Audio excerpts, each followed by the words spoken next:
चिन्तासन्तानहन्तारो यत्पादाम्बुजरेण वः स्वीयानां तान् निजाचार्यान् प्रणमामि मुहुर्मुहुः। यदनुग्रहतो जन्तुः सर्वदुःखातिगो भवेत् तमहं सर्वदा वन्दे श्रीमद्वल्लभनन्दनम्। अज्ञानतिमिरान्धस्य ज्ञानाञ्जनशलाकया चक्षुरुन्मीलितं येन तस्मै श्रीगुरवे नमः। नमामि हृदये शेषे लीलाक्षीराब्धिशायिनम् लक्ष्मीसहस्रलीलाभिः सेव्यमानं कलानिधिम्। चतुर्भिश्च चतुर्भिश्च चतुर्भिश्च त्रिभिः तथा षड्भिर्विराजते योऽसौ पञ्चधा हृदये।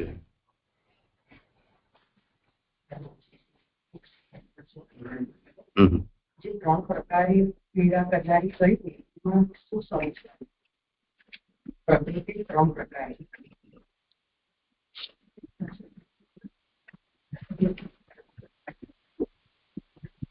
શ્લોક 26 છેલ્લી લીટી 26 રમણ છે જે પોતે ત્રણેય પ્રકારે પીડા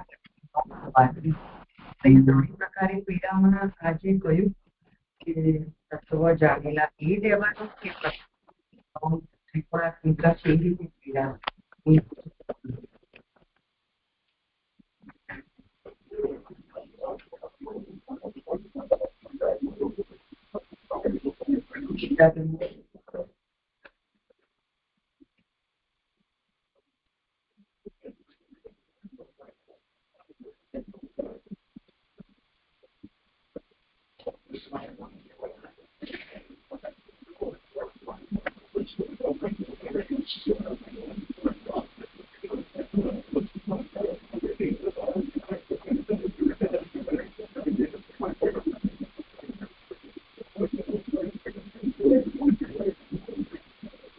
બેન તો લાગતા નથી, આપણે જ વિચાર કરીશું.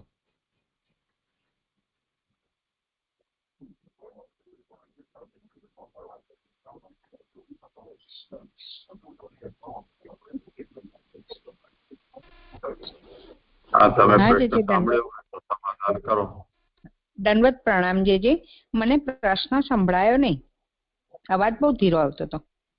26મા શ્લોકમાં છેલ્લે સુબોધનીજીમાં તેથી જ ત્રણેય પ્રકારે પીડા કરતી ન હોવાથી, એ ત્રણેય પ્રકારનો મતલબ શું એમ પૂછે છે. હા જી જી જી સંભળાય.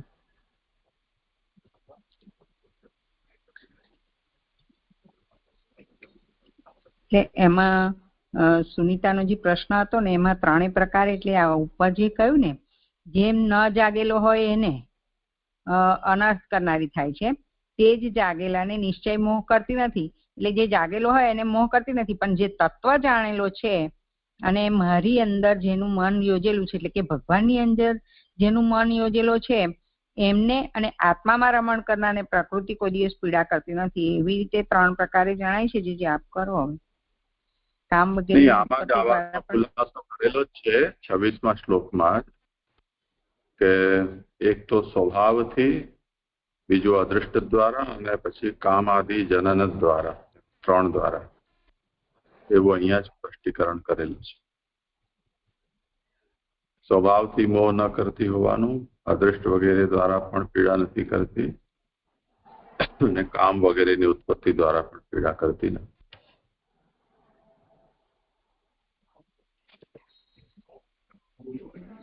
જે આ જવાબ બોલવાનો હતો એટલે એ પ્રણામ જે અચ્છા જી જી દંડવત પ્રણામ. હા જી દંડવત પ્રણામ. હવે મારો વારો છે. શ્રીમદ ભાગવત શાસ્ત્ર ભગવાનનું નામાત્મક સ્વરૂપ અને ભક્તિ પ્રદાયક એવું કે જેનો અર્થ છે આનંદરૂપ હરિની લીલા. સ્કંધ 3 સર્ગ લીલા. પ્રકરણ છે ગુણાતીત મુક્તિ પ્રકરણ 26 અને 27, એ 2 અધ્યાયો વાળું. એમાં 26મા અધ્યાયમાં સાંખ્ય વડે આત્મા ઉત્પત્તિ અને ઉપપત્તિથી જુદો છે તે નિરૂપણ જોઈને હવે આ 27મા અધ્યાયમાં જ્ઞાન તેનું સાધન અને પ્રમાણનું નિરૂપણ કરે છે. તો 26મા અધ્યાયમાં યોગથી પૂર્ણ થયેલી બુદ્ધિથી આત્માનું ચિંતન કરવું અને તેને સહાય કરનાર ભક્તિ, વૈરાગ્ય અને જ્ઞાન બતાવ્યા. 27મા અધ્યાયમાં આત્માનું જુદા હોવાનું જ્ઞાન સાંખ્યથી થાય છે અને તે જ્ઞાન બ્રહ્મરૂપ હોવાનું જણાવે છે. અને આત્માનું ચિંતન થાય તે માટે તેનું સાધન, સ્વરૂપ અને તર્ક આ અધ્યાયમાં નિરૂપણ કરવામાં આવે છે. તો સૌ પ્રથમ જોઈએ તો પહેલા તો જે ભગવાન બતાવે છે કે પુરુષ અવિકારી, અકર્તા, નિર્ગુણ હોવાથી તે પ્રકૃતિના ગુણોથી લેપાતો નથી, પરંતુ જ્યારે તે પ્રકૃતિના ગુણોમાં આસક્ત થાય છે ત્યારે તેને કર્તાપણાનું અભિમાન થાય છે અને ત્યારે તેને સંસારની સ્થિતિ પ્રાપ્ત કરી તે વિવિધ યોનિઓમાં કર્મના દોષોથી ભમ્યા કરે છે અને તેનો મોહ દૂર થતો નથી. એમ નિરૂપણ જોયા બાદ 5 થી 10 શ્લોકમાં એ જ્ઞાનના સાધનો બતાવે છે. એમાં કે યમ વગેરે 12, સંતોષ અને થોડો આહાર વગેરે 8 એ સાધનો, આંતર સાધનો બતાવ્યા. અને ત્યારબાદ આંતરતન સાધનોમાં સાંખ્ય, ચોથી અવસ્થાનું એટલે કે તુરીય અવસ્થાનું જ્ઞાન અને ભેદનું જ્ઞાન ન હોવું, તે આ સાધનોથી આત્માનું દર્શન થાય છે તેમ બતાવ્યા બાદ તેના પરિણામ રૂપે તે પોતાને સતના આભાસ રૂપ, લિંગ રહિત, એકલો વગેરે જાણે છે અને સતના આભાસથી તેને જ્ઞાન પ્રાપ્ત થાય છે. ત્યારબાદ 17 થી 20 શ્લોકમાં દેવહૂતિજી શંકા કરે છે કે પ્રકૃતિ અને પુરુષના સંબંધમાં શંકા કરે છે કે પ્રકૃતિ અને પુરુષ નિત્ય છે, તેમનો સંબંધ પણ નિત્ય છે અને પુરુષ પ્રકૃતિને આધીન છે, બંને એકબીજાને આશ્રિત છે, તો તેનો મોક્ષ કેમ થાય? તો ભગવાન 21 થી 23માં કેવી રીતે પ્રકૃતિ પુરુષને પીડા કરતી નથી તેના સાધનો બતાવ્યા. તેમાં ભક્તિ, જ્ઞાન, વૈરાગ્ય, તપ અને યોગ એ સાધનો વડે ધીરે ધીરે પ્રકૃતિનો નાશ થાય છે. અને ત્યારબાદ જે હમણાં પણ આવ્યું એમાં કે જે પ્રકૃતિ ભોગો ભોગવીને તજાયેલી છે, સદા એના દોષો જોવામાં આવેલા છે, તેવી પ્રકૃતિ, તો જે પ્રકૃતિને વશ રાખનાર છે અને જે આત્મામાં રમણ કરનાર છે તેનું ક્યારેય અશુભ કરતી નથી. અને ત્યારબાદ એમ નિરૂપણ કર્યા બાદ હવે અહીંયા ગાડી કે છે આગળ મારે 27-30 શ્લોક કરવાના છે. તો તેનું પહેલા હું પારાયણ કરું છું કે જ્યારે એ રીતે જેમાં ઘણા જન્મો થાય તેટલા સુધી આત્મજ્ઞાનમાં પ્રીતિવાળો, બ્રહ્મલોક સુધીના સર્વ પદાર્થોમાં જેને વૈરાગ્ય ઉત્પન્ન થયેલો છે તેવો મુનિ મારો ભક્ત થઈ પુરુષાર્થને જાણી મારી ઘણી કૃપાને લીધે સહેલાઈથી આ દેહમાં પરમ કલ્યાણરૂપ પોતાનું સ્થાન કૈવલ્ય નામનું મારું ધામ પ્રાપ્ત કરે છે.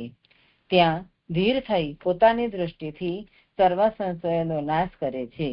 તે જે ધામમાં જઈને તે પાછો આવતો નથી અને લિંગ શરીરનો નાશ થતા યોગી પાછો આવતો નથી. શ્લોક 30. જ્યારે સિદ્ધનું ચિત્ત યોગે આણી આપેલી બીજા કોઈ કારણ વિનાની માયાઓમાં ખરેખર આસક્ત થતું નથી, ત્યાર પછી તે જ્યાં મૃત્યુનો ગર્વ રહેતો નથી તેવી મારી છેવટની ગતિને પ્રાપ્ત કરે છે.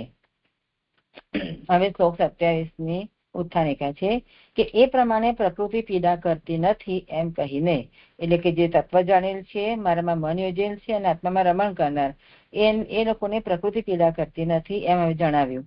હવે તત્વ જાણેલાને પ્રકૃતિની પીડા બંધ થયા પછી સાધન કરવાથી ભગવાનની પ્રાપ્તિરૂપ મોક્ષ પ્રાપ્ત થાય છે એમ નીચેના શ્લોકથી આરંભી 4 શ્લોકોથી કહે છે કે જે તત્વ જાણેલા છે તેને પ્રકૃતિની પીડા હવે બંધ થઈ ગઈ છે, તો એના પછી શું સાધન કરવાથી એને મોક્ષ પ્રાપ્ત થાય તેનું નિરૂપણ હવે આગળના 4 શ્લોકમાં કહે છે.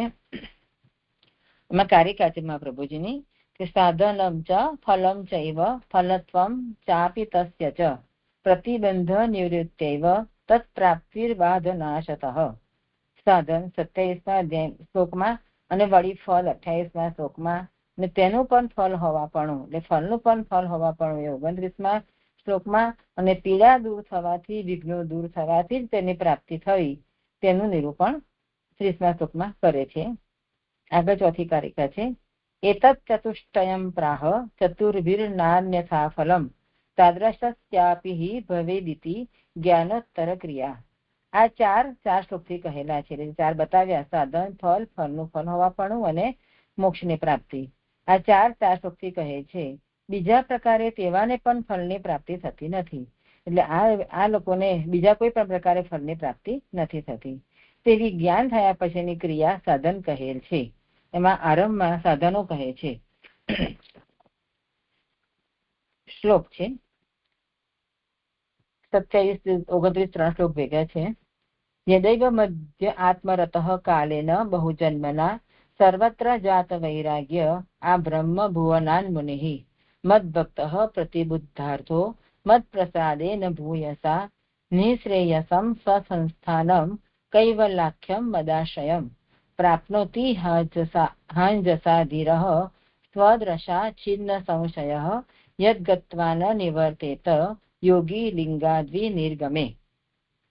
જ્યારે એ રીતે જેમાં ઘણા જન્મો થાય તેટલા સમય સુધી આત્મજ્ઞાનમાં પ્રીતિવાળો બ્રહ્મલોક સુધીના સર્વ પદાર્થોમાં જેને વૈરાગ્ય ઉત્પન્ન થયેલો છે તેવો મુનિ મારો ભક્ત થઈ પુરુષાર્થને જાણી મારી કૃપાને લીધે સહેલાઈથી આ દેહમાં પરમ કલ્યાણ રૂપ પોતાનું સ્થાન કૈવલ્ય નામનું મારું ધામ પ્રાપ્ત કરે છે.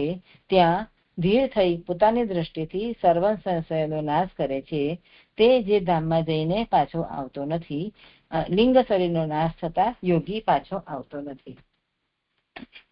હવે સુબોધિનીજી ઉપર જ્ઞાન પ્રાપ્ત કરવા માટે અને પ્રકૃતિ ઉપર વિજય પ્રાપ્ત કરવા માટે જેટલા સાધનો કહ્યા તે બંને પ્રકારના સાધનો ઘણા જન્મો સુધી વારંવાર કરવાના છે.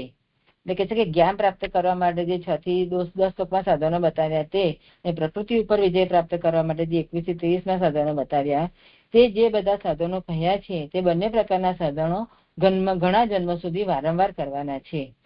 ત્યાર પછી આધ્યાત્મે એટલે આત્મજ્ઞાનમાં પ્રીતિ ઉત્પન્ન થાય છે.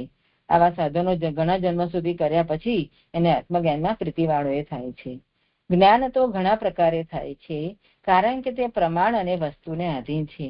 એટલે જ્ઞાન થવા માટે તો ઘણા પ્રકાર છે. કેમ? કારણ કે પ્રમાણ પણ એટલા છે અને વસ્તુને આધીન છે. એટલે પ્રમાણ અને વસ્તુને આધીન છે. એમાં મને એવું બહુ સમજાતું નથી પણ એવું સમજાય છે કે પ્રમાણ અને વસ્તુ એટલે કે તમારે જેનું જ્ઞાન પ્રાપ્ત કરવું છે એ પ્રમેય અને તેનું પ્રમાણ એવી રીતે પ્રમાણ અને પ્રમેયને આધીન છે. પરંતુ જ્ઞાનમાં પ્રીતિ કોઈક પ્રસંગે જ ઉત્પન્ન થાય છે. પ્રમાણ એટલે જ્ઞાનનું સાધન, ઇન્દ્રિયો, બુદ્ધિ વગેરે. અને વસ્તુ એટલે પ્રમેય. તો જેટલી વસ્તુ એટલા પ્રકારનું જ્ઞાન. પછી વસ્તુને નાનું જ્ઞાન પ્રાપ્ત કરવાના જેટલા પ્રમાણો એટલા પ્રકારનું જ્ઞાન. એવી રીતે બહુધા.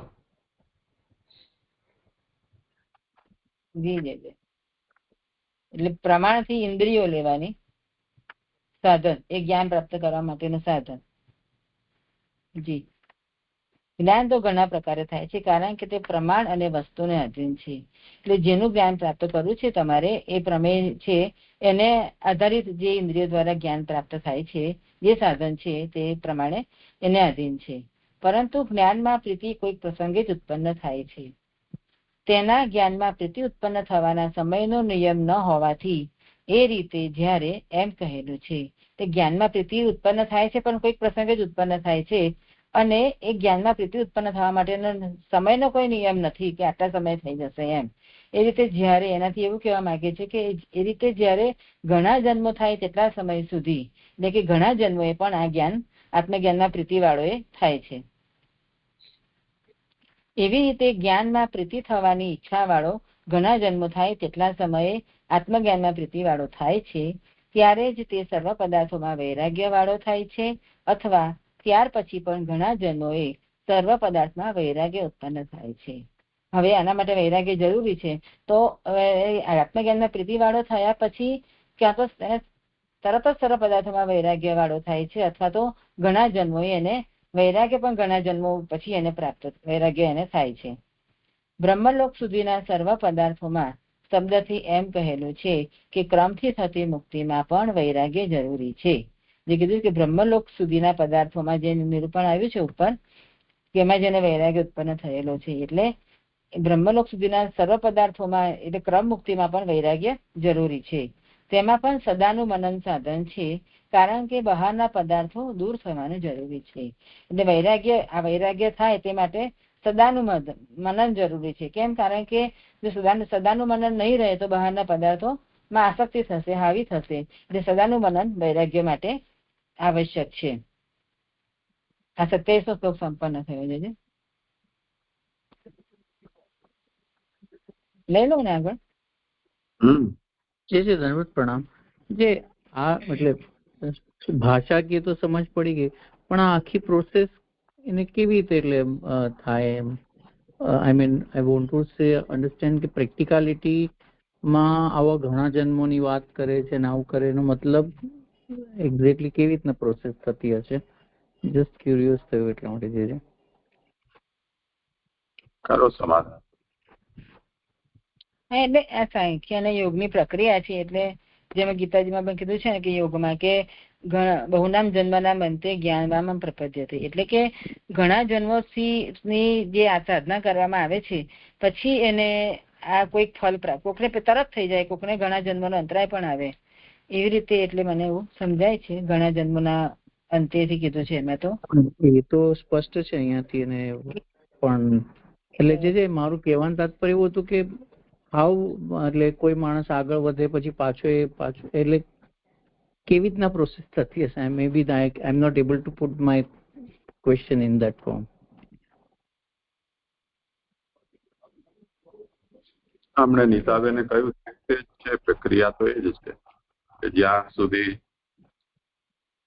આપણે જન્મના દૃષ્ટિથી વિચાર કરવાની જગ્યાએ આપણે પ્રતિદિનના હિસાબથી વિચાર કરી દીધો. આજે જેટલું કર્યું પછી એમાં કંઈક ખોટું થઈ ગયું તો બીજે દિવસે એને આપણે ફરીથી એની પૂર્તિ કરી, પણ કરવા જતા કંઈક બીજું થઈ ગયું તો ફરી પાછું ત્રીજા દિવસે એનું સુધાર્યું. એવી રીતે એ રીતે જન્મની વાત છે. જી જી હમણાં સાધન પ્રકરણમાં પણ એવું છે ને કે ક્યાંક એનું એ થઈ જાય તો પછી આગલા જન્મથી એની જે સાધના હોય છે ત્યાંથી જ એની શરૂઆત થાય છે. જી આમાં મધ્યમાં એની કદાચ સંકેત આપ્યો હોય. છઠ્ઠી પંક્તિ છે. એવી રીતે જ્ઞાનમાં પ્રીતિ થવાની ઈચ્છા વાળો ઘણા જન્મો થાય, એટલા સમય આત્મજ્ઞાનમાં પ્રીતિ વાળો થાય ત્યારે તે સર્વ પદાર્થમાં વૈરાગ્ય વાળો થાય. જ્ઞાનમાં પ્રીતિ હોય તો એ ઘણા જન્મ વાળો થાય છે. આત્મપ્રીતિ હોય, આત્મજ્ઞાનમાં પ્રીતિ વાળો થાય ત્યારે એને પછી સર્વ પદાર્થોમાં વૈરાગ્ય થાય છે. તો ત્યાર પછી ઘણા જન્મો સર્વ પદાર્થ. અહીંયા શ્રી મહાપ્રભુજી એમ કહી રહ્યા છે કે જ્ઞાન અનેક પ્રકારના છે. એટલે જે વ્યક્તિને જ્ઞાન માત્રમાં પ્રીતિ છે એને જરૂરી નથી કે આત્મજ્ઞાનમાં પણ પ્રીતિ હોય જ, પણ જેને જ્ઞાનમાં પ્રીતિ છે એની સંભાવના એ રહે છે કે કોઈક દિવસે એને આત્મજ્ઞાન પ્રત્યે પણ પ્રીતિ જાગે. તો એ જાગવાની પ્રક્રિયા ઘણી લાંબી છે. એટલે કોઈ પણ વસ્તુને તમે સમજવા જાણવા માટેની તમારા અંદર જિજ્ઞાસા છે તો જિજ્ઞાસુ હોવું એ એક બહુ મોટી વાત છે. પછી જિજ્ઞાસાનો વિષય શું છે એ બદલતો રહેતો હોઈ શકે અને એમાં પછી કાલાંતરમાં તો જિજ્ઞાસા પણ તમારા જિજ્ઞાસાનો વિષય બની શકે છે. પણ જિજ્ઞાસુ હોવું એ સૌથી પહેલી આવશ્યકતા છે. એટલે સાધન પ્રકરણમાં ભક્તિ માર્ગના સંબંધમાં પણ ભજે જિજ્ઞાસુરાધરા તેમાં શ્રી મહાપ્રભુજીએ જ આજ્ઞા કરી છે કે શિષ્ય જિજ્ઞાસુ હોવો જોઈએ. એટલે ગુરુએ એની જિજ્ઞાસુતાની પરીક્ષા કરવાની છે કે એને જાણવાની ઈચ્છા છે કે કેમ, તો આગળ બધું જ સીધું સમતું થઈ શકે.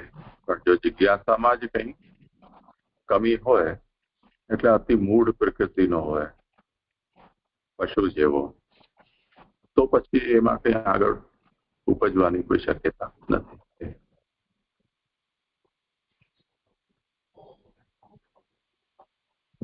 જી જી ક્રિયા કરી શકે, પછી બીજું એનો કોઈ બીજો ઉદ્ધાર ન થાય. તો જે કર્મ જે કરતો હોય એ તો એ આનાથી પણ લોવરમાં જાય ને, એટલે મતલબ ક્રિયામાં જ ફસાયેલા રહે એવું એવી રીતના થઈ શકે ને. જે એટલે ફર્સ્ટ ક્રિયા વાળો, પછી કર્મ આ જ્ઞાન વાળો, અને પછી ભક્તિ વાળો. Gradation will be that. કર્મ વાળાને પણ કર્મ દ્વારા ફળ તો મળે છે.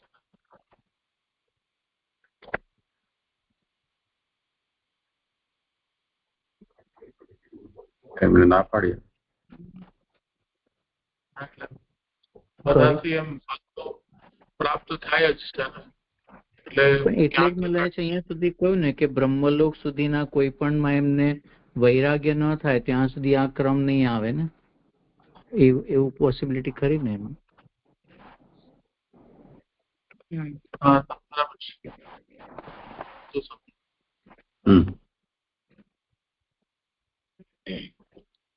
કરો પણ જે મને બરાબર સમજાય નહીં, પ્રમાણ અને વસ્તુઓને અધીન. તેમાં આપણે કીધું કે પ્રમાણ તો વસ્તુઓ તો પ્રમેય બરાબર છે, પણ પ્રમાણથી આપણે કીધું તો મને જરા દ્રષ્ટાંતથી સમજાવો. પ્રમાણ એટલે જ્ઞાનનું સાધન. પ્રમાણ પ્રત્યક્ષ, અનુમાન, ઉપમાન, શબ્દ, અર્થાપત્તિ, અનુપલબ્ધિ, સંભવ, ઐતિહ્ય, જે પણ તમે આ બધા પ્રમાણ છે. તો જેટલા પ્રમાણ એટલા જ્ઞાન, જેટલા પ્રમેય એટલા જ્ઞાન.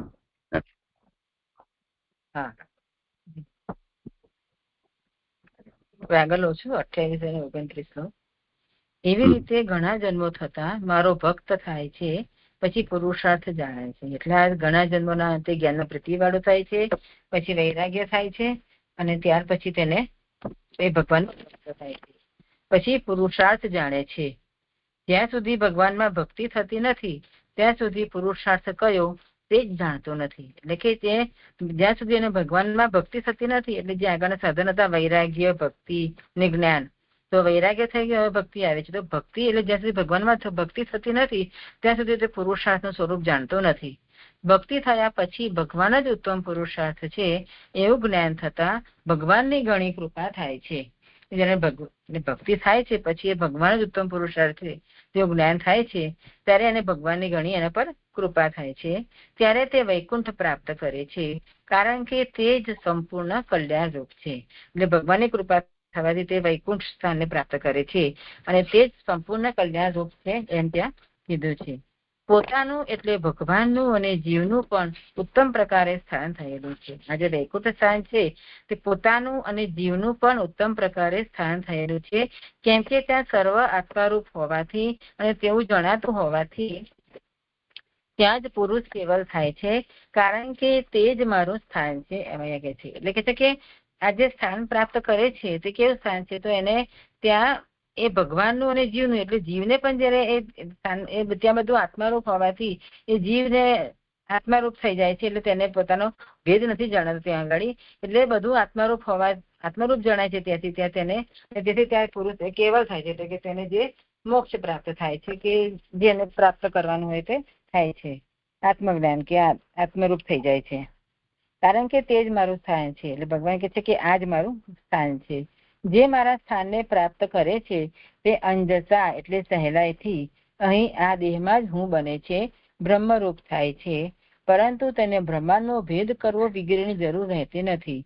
એ કહે છે કે આ જે સ્થાન છે એ સ્થાનને એ અંજસા એટલે કે સહેલાઈથી પ્રાપ્ત કરે છે. કેમ? કારણ કે અહીં આ દેહમાં જ હું બને છે, એટલે ત્યાં તે બ્રહ્મરૂપ થઈ જાય છે, પરંતુ તેને બ્રહ્માંડનો ભેદ કરવો વગેરેની જરૂર રહેતી નથી. એટલે હવે જે એના જીવન મુક્તિ થઈ ગઈ છે પ્રાપ્ત, તો હવે એને બ્રહ્માંડનો ભેદ વગેરે કરવાની આ પણ નથી સમજાતું કે બ્રહ્માંડનો ભેદ વગેરે કરવાની જરૂર રહેતી નથી.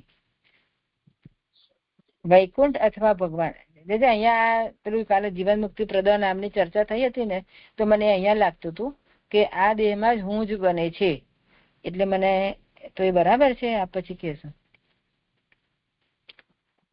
વૈકુંઠ અથવા ભગવાન ઉત્તમ પુરુષાર્થ હોવાનું બીજા શાસ્ત્રોથી અને તર્કથી વિરુદ્ધ જણાતું હોવાથી એ વિષયમાં ઘણા પ્રકારનો સંદેહ છે. એટલે કે છે કે હવે આ વિષયમાં સંદેહ છે કે વૈકુંઠ અથવા ભગવાન ઉત્તમ પુરુષાર્થ છે કે નહીં, કારણ કે તત્ત દેવતાના શાસ્ત્રોમાં તત્ત દેવતાને જ પરમ પુરુષાર્થ રૂપ બતાવવામાં આવ્યા હોય તો હવે એ વૈકુંઠ આ ભગવાન જ ઉત્તમ પુરુષાર્થ છે, તો તેમાં સંદેહ છે કે શું ખરેખર આ છે કે નહીં. પણ જ્યારે તે પોતે ત્યાં તે સ્થાનને જુએ છે ત્યારે દૂર થતો હોવાથી પોતાની દ્રષ્ટિથી સર્વ સંશયનો નાશ કરે છે. જ્યારે તે પોતાના સ્થાનને ત્યાં જુએ છે અને તેને લાગે છે કે હા આ વૈકુંઠ જ ભગવાન ઉત્તમ પુરુષાર્થ છે અને વૈકુંઠ જ ઉત્તમ સ્થાન છે, તો ત્યારે તેને પોતાના સર્વ સંશયનો નાશ થઈ જાય છે. તે શાસ્ત્રનો અર્થ છે એમ જણાવવા શ્રુતિ અને સૂત્રોએ જણાવે શાસ્ત્રનું પરિણામ જે ધામમાં જઈને તે પાછો આવતો નથી શબ્દથી કહેલું છે. એટલે કે આ શાસ્ત્રનો અર્થ છે એમ જણાવવા માટે શ્રુતિનું વચન આપે છે. આ મને એવું લાગે છે કે શ્રુતિનું વચન હશે કે જે ધામમાં જઈને તે પાછો આવતો નથી, અને એ શબ્દોથી, અને સૂત્રનું વચન છે કે શબ્દને લીધે પાછો ફરતો નથી. બ્રહ્મસૂત્ર 4:4-22 ત્યાં એવું નિરૂપણ છે કે જ્ઞાની और भक्त की अनावृत्ति बतलाई है, शब्द ही उसका प्रमाण है. એવું ત્યાં કીધું છે કે તે પાછો ફરતો નથી. એ સૂત્ર પ્રમાણે તે પાછો ફરતો નથી. ત્યાં જ 3 વેદો અને શાસ્ત્ર સમાપ્ત થાય છે. એટલે હવે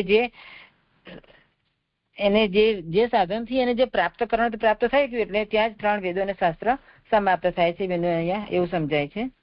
કારણ કે મારા સ્થાનમાં જઈ મારો ભક્ત પાછો ફરતો નથી જ, અને યોગી લિંગ દ્વિર નિર્ગમે લિંગ શરીર અદ્રશ્ય થતા અથવા લિંગ શરીરનો નાશ થતા પાછો થતો નથી. એટલે કે આ મારા સ્થાનમાં જઈને પાછો ભક્તો તો પાછો ફરતો જ નથી. જે યોગી છે તે પણ એનું લિંગ શરીર અદ્રશ્ય થાય છે કે નાશ થાય છે તેના સૂક્ષ્મ શરીરનો, તો તે પણ પાછો ફરતો નથી. આ સંપન્ન થયા શ્લોક. જે આ બરાબર છે કે બ્રહ્માંડનો ભેદ કરવો જરૂરી નથી, એ મને ના સમજાયું.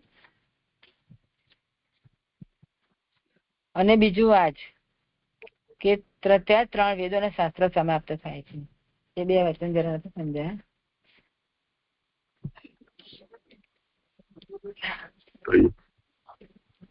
હા પ્રણામ સદ. અહીં છે ને અહીં જે કહ્યું કે લિંગ શરીરનો નાશ થાય છે એનું એટલે અદ્રશ્ય થાય છે. જે પુષ્ટિ પ્રવાહ મર્યાદામાં કહ્યું નિત્યતા શ્રુતિ, તો ત્યાં એ લિંગ શરીરને લઈને જાય છે. એવી રીતે સમજવા અહીં આ જે સાધનાથી સાધ્ય કરે છે પોતાનું સ્થાન, તેને લિંગ શરીરનો નાશ કરવું પડે છે. અને ભક્તિ એવી છે કે લિંગ શરીરમાં જે વાસનાઓ છે ભગવત ભક્તિની કે સેવાની, તે લિંગ શરીરને સાથે જાય છે વૈકુંઠમાં. તો આ જરા મારે સ્પષ્ટ કરવું છે. સરદાર પ્રણામ.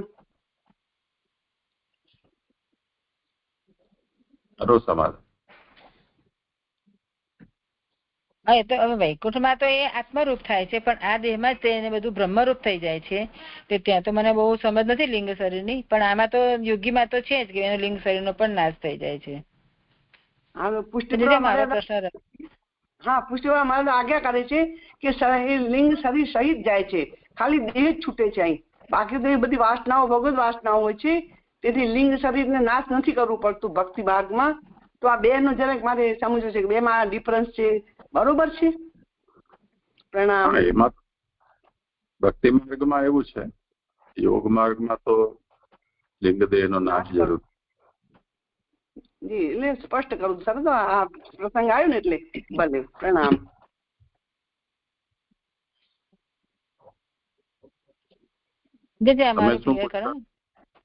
આ છે ને 28મા શ્લોકની અંતિમ લીટી, બ્રહ્માંડનો ભેદ કરવો વગેરેની જરૂર રહેતી નથી. એ જે બ્રહ્મરૂપ થઈ જાય છે પછી તેને એટલે સામાન્યતયા યોગીની મુક્તિની પ્રક્રિયા એવી જ છે કે જે બ્રહ્માંડને ભેદીને તે પછી એનો આત્મા મુક્ત થાય છે. પણ આ પ્રસંગમાં અહીંયા કહી રહ્યા છે કે એના એક અપવાદિક પ્રક્રિયા છે. એટલે ભગવત સ્થાનને જે પ્રાપ્ત કરેલો છે એને આ પ્રક્રિયામાંથી પસાર થવું પડતું નથી.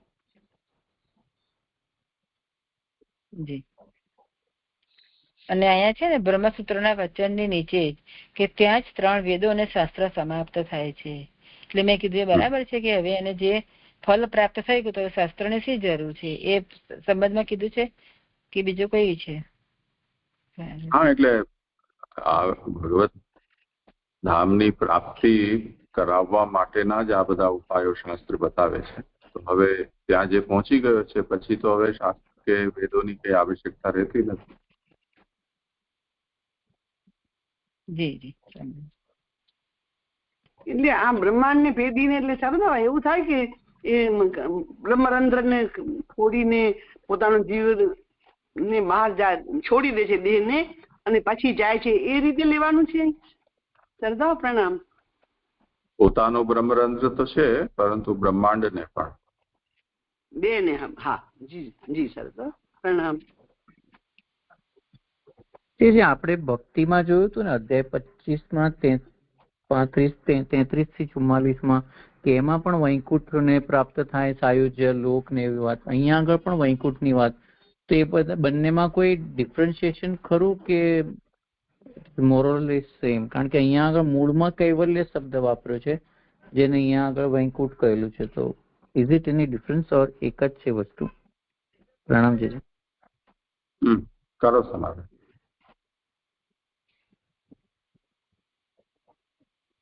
મને બહુ એટલે મને એવું નથી સર. મેં એવું સાંભળ્યું છે ખરું કે વૈકુંઠ પણ ઘણા હોય છે, એવું મેં સાંભળ્યું છે તો ખરું. એટલે કદાચ ભિન્ન ભિન્ન બી હોઈ શકે. મને બહુ સમજ નથી જજે. આપ જ કરાવ. એટલે અહીંયા તમે કોઈ ભિન્ન પ્રકારના વૈકુંઠની ચર્ચા થઈ રહી છે એવું કહો છો તમે?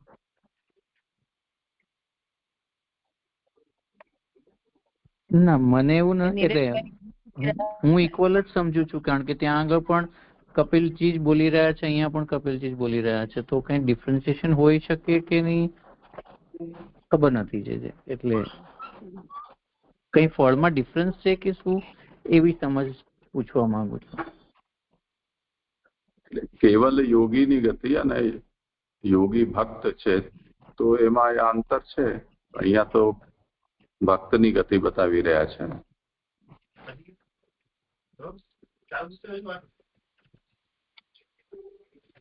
અચ્છા, એટલે ત્યાં આગળ જે હતું એ ફક્ત ગતિ એટલે પ્રભુની કથા શ્રવણ સત્સંગથી પ્રાપ્ત કરે છે અને સેવા કરે છે, તેને દ્વારા એ વૈકુંઠમાં પહોંચે છે.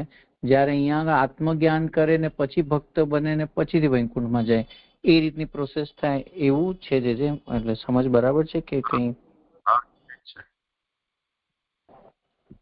જી જી જી.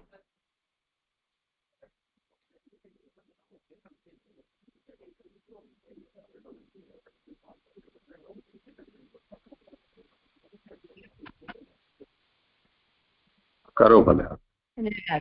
હા, કલ્યાણ પ્રાપ્ત થવામાં ઘણા વિઘ્નો હોય છે. એ શ્રુતિ પ્રમાણે છેવટના જન્મમાં યોગીને ઘણા વિઘ્નો થવાનું સંભવે છે. જો તે વિઘ્નોથી પરાભવ ન પામે તો કાલનું ઉલ્લંઘન કરીને ત્યાં જાય છે, એમ નીચેના શ્લોકમાં કહે છે. એટલે કે આવા જે કલ્યાણ પ્રાપ્ત થવામાં ઘણા વિઘ્નો હોય છે, જે એના ફળ પ્રાપ્ત કરવા માટે એ શ્રુતિ પ્રમાણે છેવટના જન્મમાં યોગીને ઘણા વિઘ્નો થવાનું સંભવે છે. જેમ કે આપણે જળભરત દ્રષ્ટાંત સમજી શકીએ છીએ. જો તે વિઘ્નોથી પરાભવ ન પામે તો કાલનું ઉલ્લંઘન કરીને તે ત્યાં જાય છે. એ માટે કહે છે કે યદા ન યોગોપચિતાસુ ચ ઇતો માયાસુ સિદ્ધસ્ય વિસજ્જે તે અંગ અનન્ય હેતુ. અહીંયા ચ ઇતો એવો પદચ્છેદ છે, આ સંધિ છે કે ચેતો છે?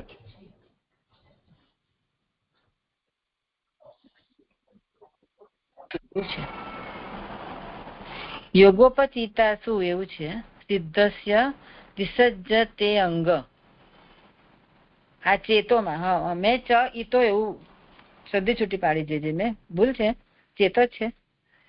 ના, મેં આગળનું મને અનુસંધાન નથી સુબોધનીજીમાં શું પાઠ ગ્રહણ કર્યો છે, પણ જોઈ લો. ચિત્ત સિદ્ધ, જયારે સિદ્ધનું ચિત્ત યોગે આણી આપેલી ચિત્ત જ છે. ચ ઈતો એવું નથી. હા, ના એટલે ચેતો છે એટલે મેં એને સંધિ છૂટી પાડી દીધી. ચી કરવાનું છે ચ ને બદલે ચે. હા, એની ચેતો જ છે, કોઈ પણ કરવાનું નથી. જેમ કે બરાબર. જી જી જી જી જી. ફરી રહેશું શ્લોક. યદા ન યોગોપચિતાસુ ચેતો માયાસુ સિદ્ધસ્ય વિસજ્જતે અંગ અનન્ય હેતુષ્વથ મે ગતિઃ સ્યાદ આત્યંતિકી યત્ર ન મૃત્યુહાસઃ. જ્યારે સિદ્ધનું ચિત્ત યોગે આણી આપેલી બીજા કોઈ કારણ વિનાની માયાઓમાં ખરેખર આસક્ત થતું નથી, ત્યાર પછી તે જ્યાં મૃત્યુનો ગર્વ રહેતો નથી તેવી મારી છેવટની ગતિ પ્રાપ્ત કરે છે. યોગે અહીંયા ચી આવશે કે નીતાસુ? ચિતાસુ આવશે ને? જે યોગે ઉપચિતાસુ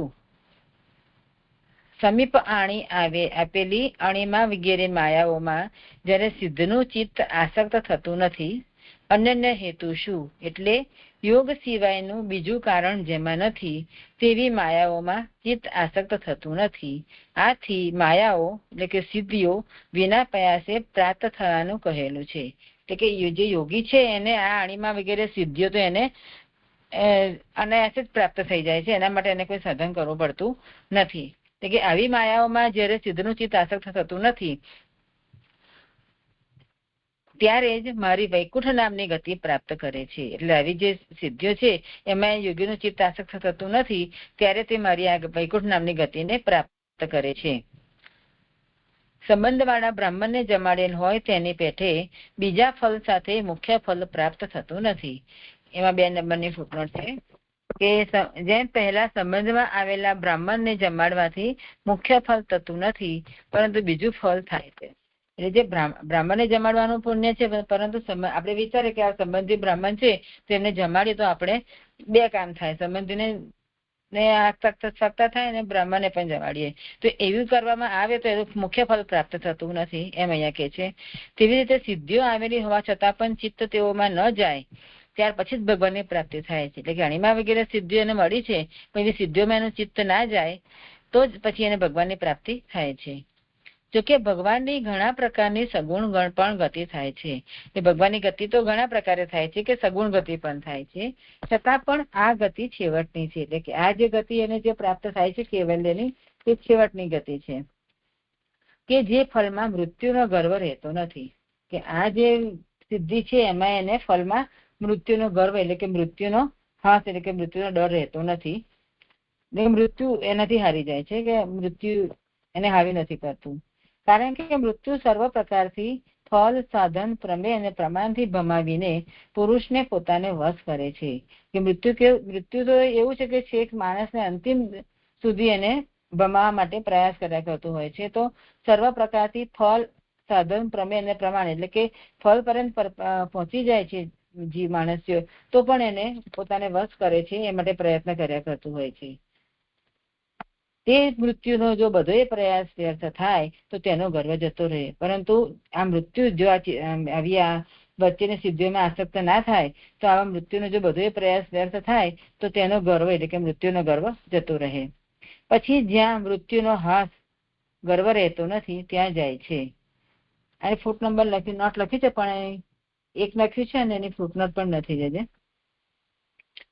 પછી જ્યાં મૃત્યુનો હાથ એટલે કે જ્યાં વૈકુંઠ સ્થાન છે ત્યાં આગળ મૃત્યુનો ગર્વ રહેતો નથી ત્યાં એ જાય છે એવો અર્થ છે. તેથી જ આ વિષયમાં ભૂલ ન કરવી. એટલે કે આ વિષયમાં ભૂલ ન કરવી એટલે કે આવા જે વચ્ચેના ફળો છે એમાં તમારે આસક્ત ના થવો. જેમ કે આપણે પણ કીધું છે કે સંસાર દુઃખની નિવૃત્તિ બ્રહ્મબોધિ આમંતર ફળ એની મેતે પ્રાપ્ત થાય છે. જો એમાં આસક્ત થશે તો પછી આગળની સાધના એની અધૂરી રહેશે. તેવી રીતે અહીંયા પણ કહે છે કે આવી વચ્ચેની જે સિદ્ધિઓ છે એમાં આસક્ત થશે તેવી આસક્ત થવાની ભૂલ ન કરવી. જે કોઈ શાસ્ત્રમાં, મતમાં અથવા સાધનોમાં કોઈ પણ સમયે પ્રાણીને મૃત્યુ થાય છે તે જ ખોટું શાસ્ત્ર અને ખોટું સાધન છે. આ જ પ્રમાણ પરીક્ષા છે.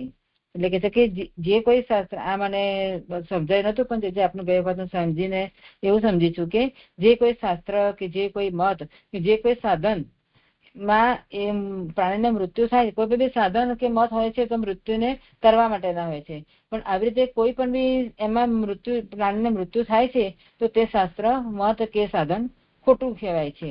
આ જ પ્રમાણ પરીક્ષા છે. એટલે આવી રીતે પ્રમાણની પરીક્ષા કરીને જ તેનો આપણે એ સાધના કરવી જોઈએ એમ. આ જ પ્રમાણ પરીક્ષા છે. એટલે આનાથી પ્રમાણની પરીક્ષા થાય કે જ્યાં મૃત્યુનો ગર્વ જતો રહે છે તે જ મુખ્ય ફળ છે. અહીંયા અધ્યાય સંપન્ન થયો.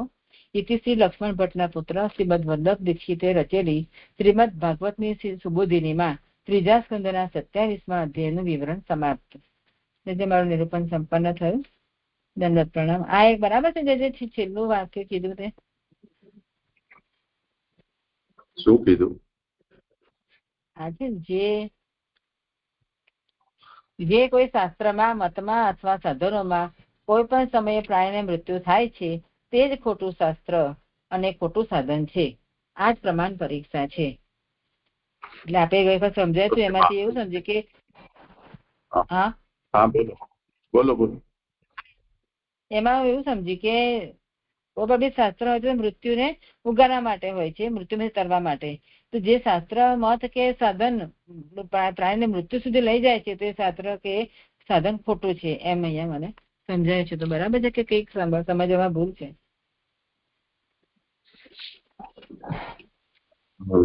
શું તમે કહેવા માંગો છો મને બહુ સ્પષ્ટ નથી થયું, પણ મને જે સમજાયું એ હું કહી શકું.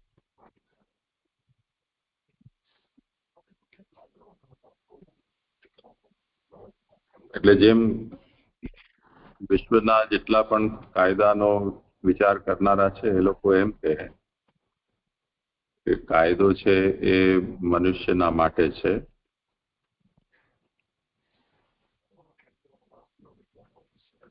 એટલે યદી કોઈને મૃત્યુદંડ આપવો પડી રહ્યો છે તો એવો અધિકાર કાનૂનનો નથી, કેમ કે માનવીય કોઈ પણ વ્યવસ્થા છે એ મૃત્યુ માટે નથી સર્જાઈ.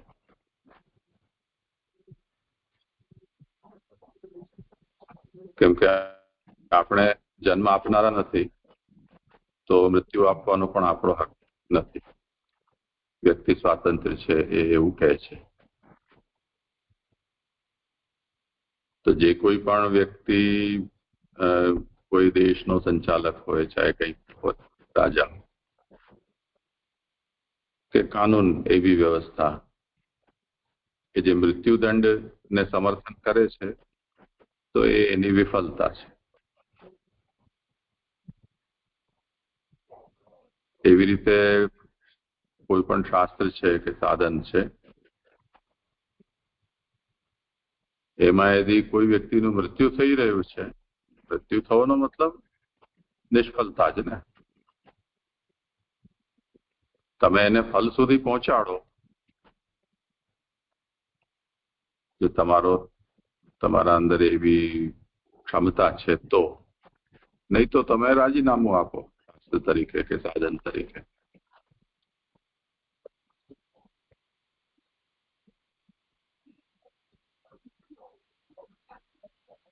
તો એ વાત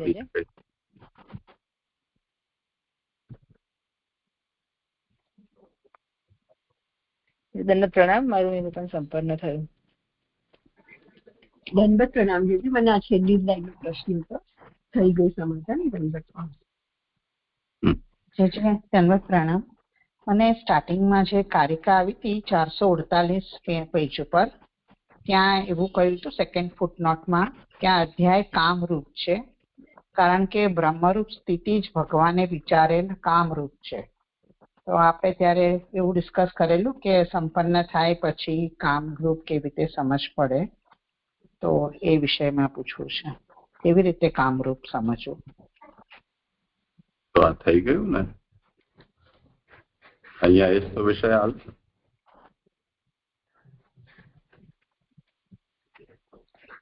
છેલ્લે જે 30મા અધ્યાય હમણાં આપણે આ મૃત્યુનું કહ્યું એ રીતે સમજવાનું. અરે નહીં, હમણાં 26 શ્લોક થી એ જ વિષય ચાલ્યો ને. હા, આવી રીતે જે વૈકુંઠની કામના પ્રાપ્તિ થાય એ જ કામરૂપ સમજવું એમ કહો છો. અચ્છા, જી થયું. અને મેં આ પ્રકરણની સંગતિ સમરી લખી છે એ કરું. શ્રદ્ધાબેન, એમાં જ મને એક પ્રશ્ન હતો. શ્રદ્ધાબેન, જે એમાં જ આપણે વાત કરી હતી ને કે ચિંતન થાય તે માટે અહીં સાધન અને સ્વરૂપ કહેવામાં આવે છે, તો ત્યારે વાત થઈ હતી આપણી કે સાધન 6 અને 10 છે, અને જે સ્વરૂપની વાત કરી તો એ 11 થી 17 પૂરેપૂરા લેવાના કે? કારણ કે સ્વરૂપ તો ત્યાં આગળ જ વર્ણન કર્યું કે 6 પ્રકારનું છે ને, તો લિંગ રહિત ને એ બધું વાત કરી હતી. તો આત્માનું સ્વરૂપ આવું છે એવું સમજવાનું કે પછી આખું પ્રકરણ એને માટે લેવાનું, એ થોડોક ડાઉટ રહી ગયો છે. પ્રણામ. હા, કરો સમાધાન.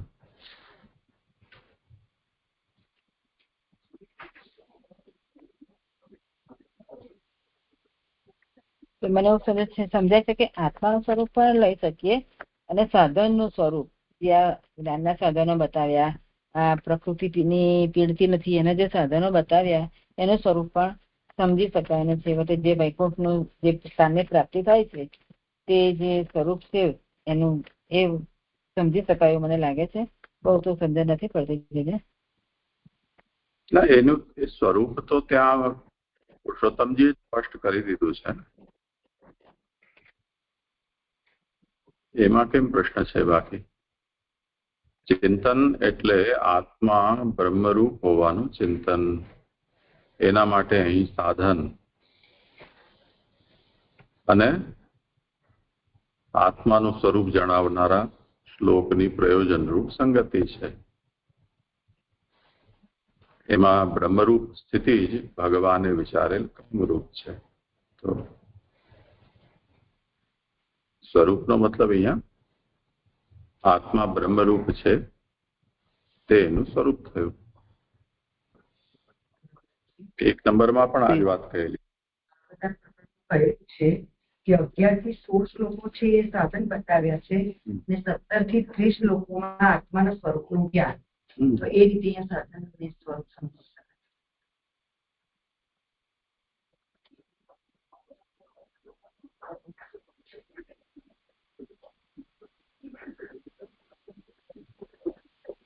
પુરુષોત્તમ સહસ્ત્ર નામ બરાબર છે? જીવન મુક્તિ પ્રદહ. હા, એ કરી લઈએ.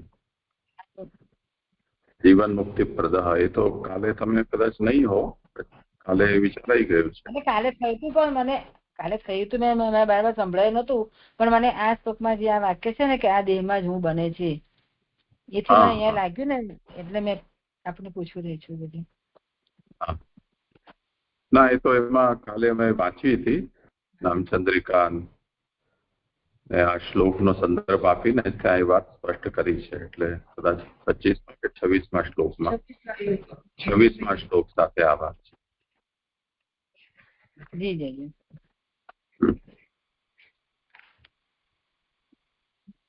પ્રશ્નનો સમરી કરું કોણાતીત મુક્તિ પ્રકરણની.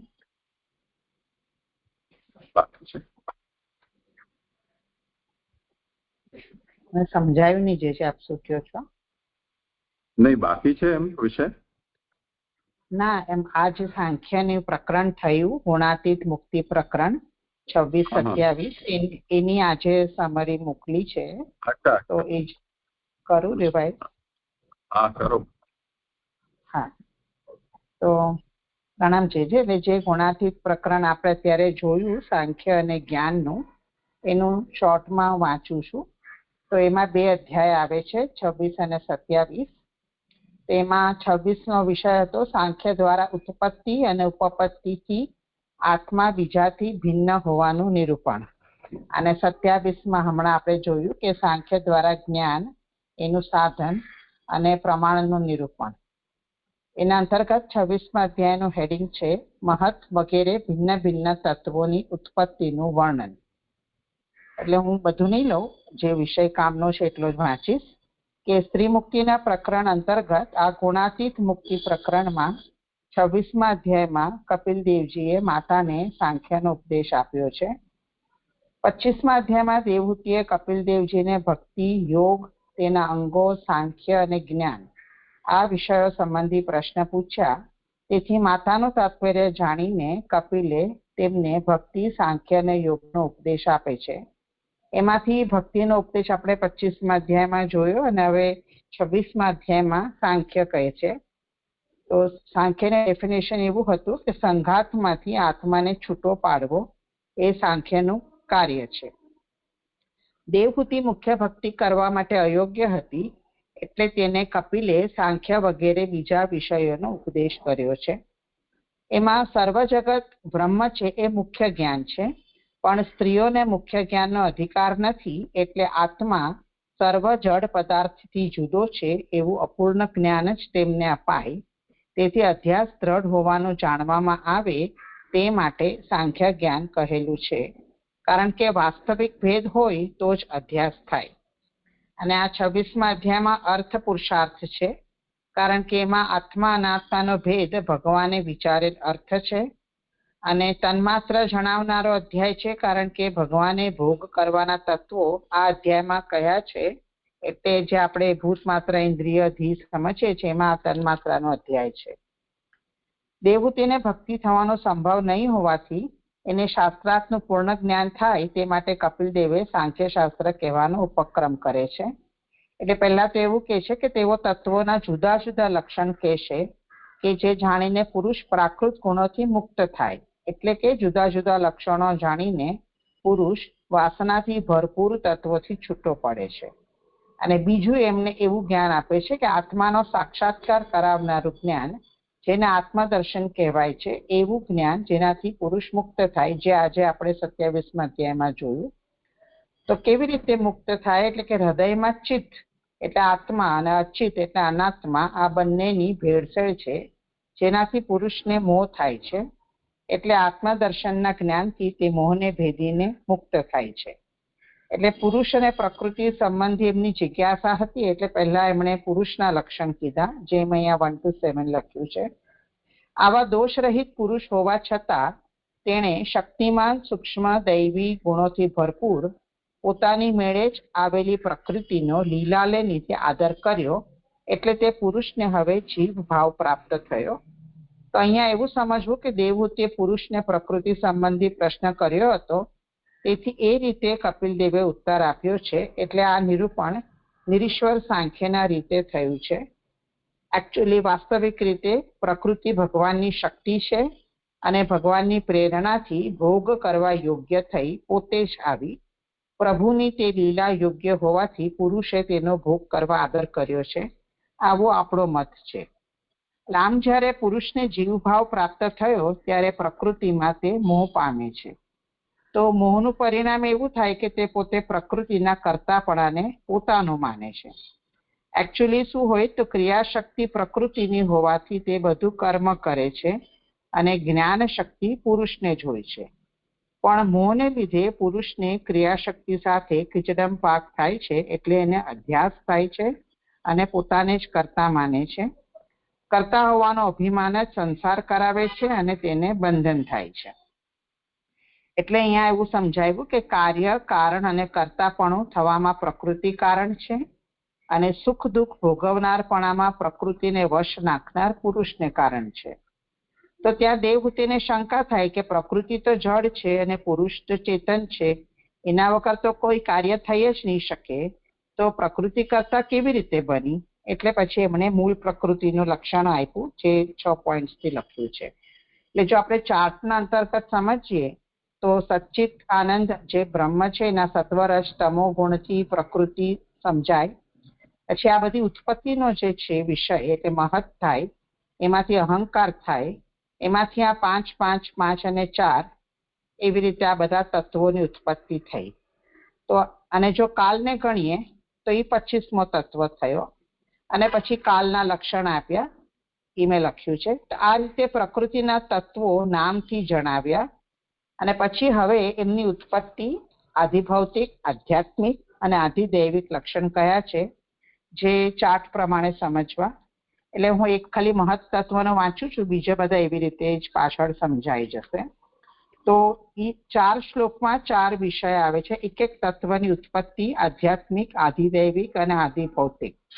તો ઉત્પત્તિ કેવી રીતે થઈ મહતની? તો દૈવને લીધે જેના ગુણોમાં ખળભળાટ થયેલો છે તે પુરુષે પોતાના ક્ષેત્ર એટલે પ્રકૃતિમાં વીર્યનું આધાન કર્યું.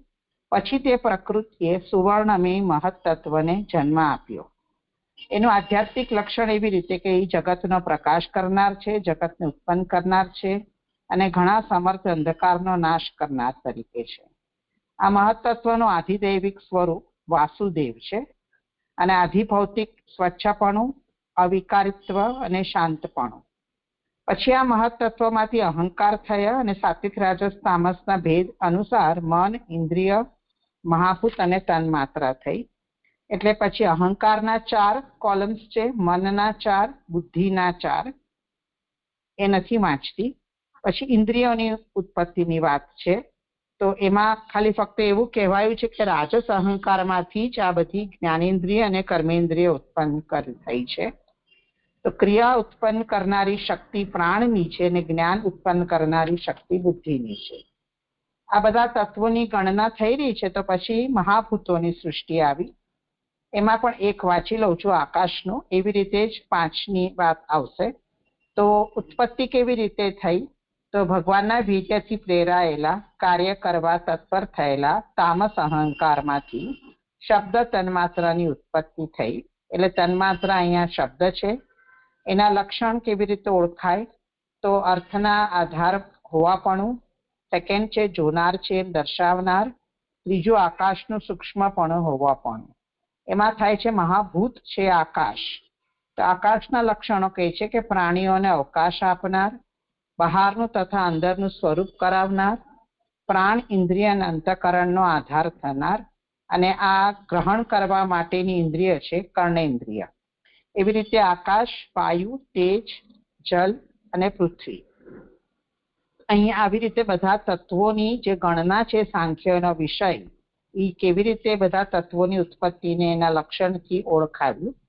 પછી વાંચું છું પેજ 10માં. આ મહાભૂતોની તન્માત્રાની ઉત્પત્તિ બતાવી. જે ભૂતોની ઇન્દ્રિય છે તે જ તેમના લક્ષણ રૂપ પણ સમજવાના છે. કારણનો ગુણ ઘણા સંબંધ હોવાને લીધે કાર્યમાં જોવામાં આવે છે. તેથી સર્વ દ્રવ્યો મહાભૂતોનો ગુણ ભૂમિમાં જ જોવામાં આવે છે. આવી રીતે 24 તત્વોના ઉત્પત્તિ, સ્વરૂપ, લક્ષણ કહીને હવે કાર્યથી પણ તેમને જણાવવા માટે તેમનામાંથી બ્રહ્માંડની ઉત્પત્તિ થયાનું કહે છે. એ કેવી રીતે થયું? તો કે છે જ્યારે મહત તત્વ, અહંકાર અને 5 મહાભૂત ભેગા થયા વિના રહેલા હતા, ત્યારે કાલ, કર્મ અને ગુણો સાથે ભગવાને તેમાં પ્રવેશ કર્યો. પછી તેમનાથી ભરપૂર થઈ ભેગા થયેલા તેઓમાંથી જ જળ બ્રહ્માંડ ઉત્પન્ન થયું, જેમાંથી વિરાટ પુરુષ નીકળ્યા. આ જે બ્રહ્માંડ ઉત્પન્ન થયું તે જલ વગેરેથી વીંટાયેલું છે અને પ્રધાનથી એટલે પ્રકૃતિથી ઢંકાયેલું છે. આમાં રહેલું જગત ભગવત રૂપ છે.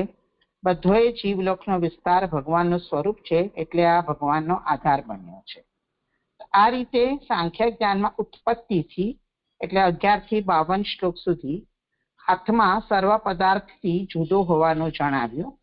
પ્રકૃતિના તત્વના વિસ્તારની ગણના કરીને આત્મા એનાથી જુદા હોવાનું કહ્યું. અને હવે ઉપપત્તિથી 53 થી 72માં પણ આત્મા બધાથી જુદો હોવાનું કહે છે.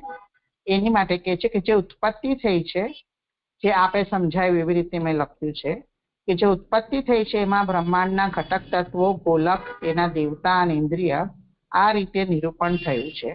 આને જ હવે ઉપપત્તિથી સમજવાની છે કે વિરાટ પુરુષના અંગ ઉપાંગ તયા તત્વો કઈ રીતે થઈ રહ્યા છે એ હવે સમજાવે છે.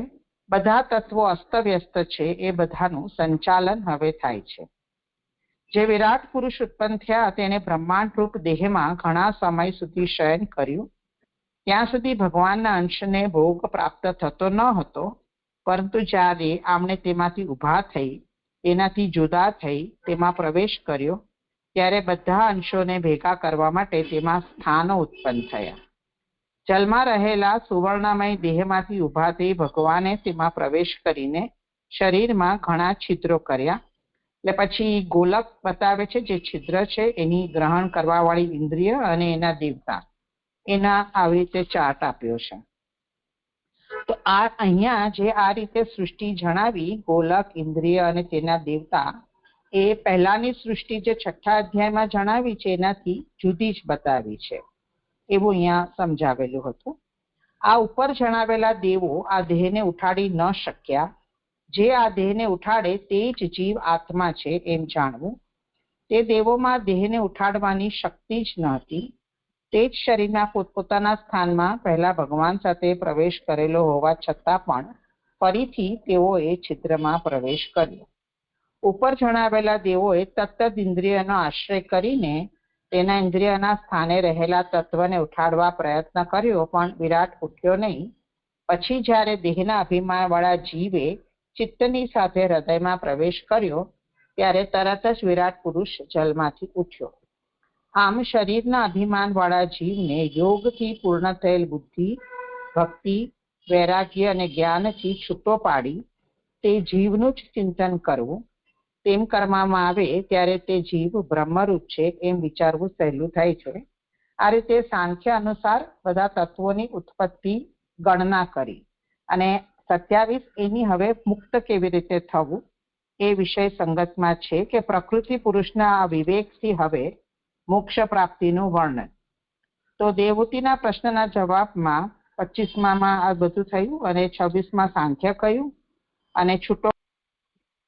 મારું બેન 4 નંબરના પેજ પર તમે એવું લખ્યું છે ને કે આ રીતે 24 તત્વો ગણવા, પછી કાલને 25મું કાલને તત્વ એને 25મું તત્વ જાણવો, તો એ તો મત છે ને એટલે કઈ રીતે તમે કહ્યું છે?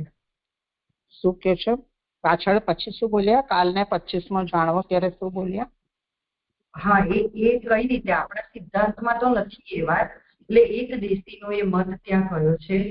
તો અહીંયા તમે એટલે ત્યાં જાણતા હોય તો આ રીતે ઇંગિત કરી લેવું જોઈએ એવું મને લાગ્યું. હા,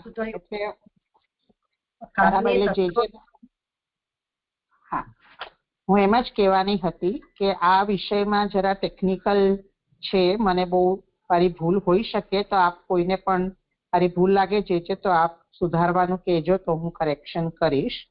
તો અહીંયા શું કહે છો આપ કાલ માટે?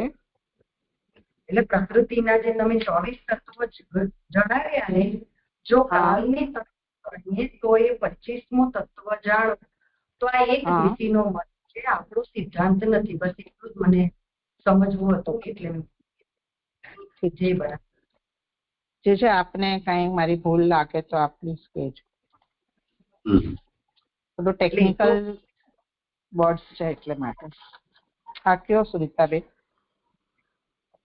એટલે એટલું તો નિશ્ચય છે કે કાલ તો ભગવાનનું રૂપ છે, 25મું તત્વ નથી. પણ અહીંયા એ જે વાત કરી છે સાંખ્યની રીતે પણ ત્યાં પણ આ જ વાત છે કપિલ ભગવાનનું. તો આ બરાબર છે ને કે 25મું તત્વ નથી, પણ એક દિશીનો મત છે કે જો તમે આવી રીતે ગણશો કાલનું લક્ષણ કરીને તો એ 25મું તત્વ તમારે જાણવું પડશે. પણ વસ્તુ ત્યાર પછી સિદ્ધાંત બતાવે છે કપિલ ભગવાન કેવું નથી. એટલું જ મારે અહીંયા ઇંગિત કરવાનું હતું. એટલા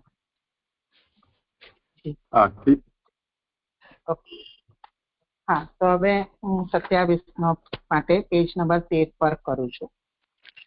તો પહેલો પેરેગ્રાફ નથી વાંચતી. હવે જે છૂટા પડેલાને જાણવો તે તો જ્ઞાનનું કાર્ય કહેલું છે, જે અત્યારે આ જ્ઞાનનો વિષય છે. આત્મા બીજાથી જુદો છે તેવા પ્રકારનું જ્ઞાન સાંખ્યથી થતા હવે આ અધ્યાયમાં તે જ્ઞાન બ્રહ્મરૂપ હોવાનું જણાવવામાં આવે છે.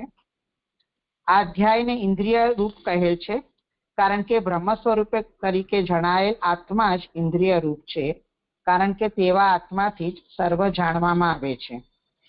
અને કામરૂપ છે, જે હમણાં આપણે ડિસ્કસ કર્યું, કારણ કે બ્રહ્મરૂપ સ્થિતિ જ ભગવાને વિચારેલ કામરૂપ છે. તો આ અધ્યાયમાં જ્ઞાનનો ઉપદેશ કરેલો છે. જે આત્મા દેહમાં રહેલ હોવા છતાં તેનાથી જુદો હોય છે તેના મોક્ષનું આ અધ્યાયમાં નિરૂપણ કરે છે. એમાં પહેલા 5 શ્લોકમાં આત્મા પ્રકૃતિથી જુદો હોવા છતાં તેને પ્રકૃતિનો સંબંધ થતા સંસાર પ્રાપ્ત થાય છે એ વિષયની યોગ્યતા 5 શ્લોકથી બતાવે છે. અને એમાં પહેલા એટલે આ ભગવાન કહી રહ્યા છે. એટલે પહેલા તો ભગવાન પુરુષના લક્ષણ કહે છે કે પુરુષ વિકાર રહિત છે, કરતા નથી, ગુણ રહિત છે અને પ્રકૃતિના ગુણોથી લેપાતો નથી. જો પુરુષ આવો ઉપર જણાવેલ ગુણવાળો હોય તો પછી એને સંસાર કેમ પ્રાપ્ત થાય? એવી શંકાના સમાધાનમાં કહે છે કે જ્યારે તે પુરુષ પ્રકૃતિના ગુણોમાં આસક્ત થાય ત્યારે એને સંસાર થાય છે. તો એ પ્રક્રિયા કેવી રીતે છે? તો પહેલા ભગવાનની ઈચ્છાથી પ્રકૃતિ અને પુરુષ ભેગા થાય છે, પછી પ્રકૃતિના ગુણોથી ચૈતન્ય રૂપ પુરુષ રંગાય છે, પછી ચૈતન્ય સ્વરૂપમાં અહંકાર મૂકવાથી પુરુષને અહંકાર થાય છે, તેથી તેને મોહ એટલે સ્વરૂપનું વિસ્મરણ થાય છે અને તેનાથી પોતે કર્તા છે એવું સંસાર શબ્દથી ઓળખાતું હું પદ થાય છે. કર્તાપણાના અભિમાનને લીધે કર્તા ભોગ કરનાર થતો હોવાથી સંસારના ભોગ ભોગવવા માટે જીવ કર્મને અધીન થઈ સંસારની સ્થિતિ પ્રાપ્ત કરે છે. કર્મના ફલથી સંતોષ ન પામતા પ્રસંગને લીધે થતા કર્મના દોષોથી તે સારી, દુષ્ટ અને મિષ્ટ યોનિઓમાં ભમે છે. પણ જો તે સંતોષ પામે કે ઘણા ભોગ ભોગવ્યા અથવા ભોગ દુષ્ટ છે એવી બુદ્ધિથી તો તે સંસારથી મુક્ત થાય છે. તો પછી શંકા થાય કે જો સંસારની જે વાત કરી રહ્યા છો તે સત્ય છે કે મિથ્યા? જો સંસાર સત્ય હોય તો મોક્ષ થાય નહીં, કારણ કે કોઈ બાધ જ નથી. અને જો સંસાર મિથ્યા હોય તો મોક્ષના સાધન કરવા નકામા થશે. તો એનું સમાધાન એવું આપે છે કે સંસાર મિથ્યા જ છે, છતાં પણ દૂર થતો નથી. સંસારના જે વિષયો છે તેના ભોગની ઈચ્છા હોય ત્યારે સંસાર મિથ્યા હોવા છતાં પણ પીડા કરે છે. એટલે સંસારને ફીટાડવા માટે પ્રયત્ન કરવો જ જોઈએ. એટલે આ સંસારને હવે દૂર કરવા માટે જ્ઞાન થવું જરૂરી છે. તો એ કેવી રીતે? તો જ્યારે ચિત્ત અંદર એટલે આત્મા પ્રતિ પ્રવેશ કરે ત્યારે એને જ્ઞાન થાય છે. સંસારમાંથી પાછું ફરેલું ચિત્ત આત્મા પ્રતિ જાય છે. તેથી આવા ચિત્તને વશ કરવા માટે ભક્તિ અને વૈરાગ્ય એ બે સાધનો બતાવ્યા છે. 6 થી 10 શ્લોકમાં આત્માનું જ્ઞાન પ્રાપ્ત કરવાના સાધનો કહ્યા છે.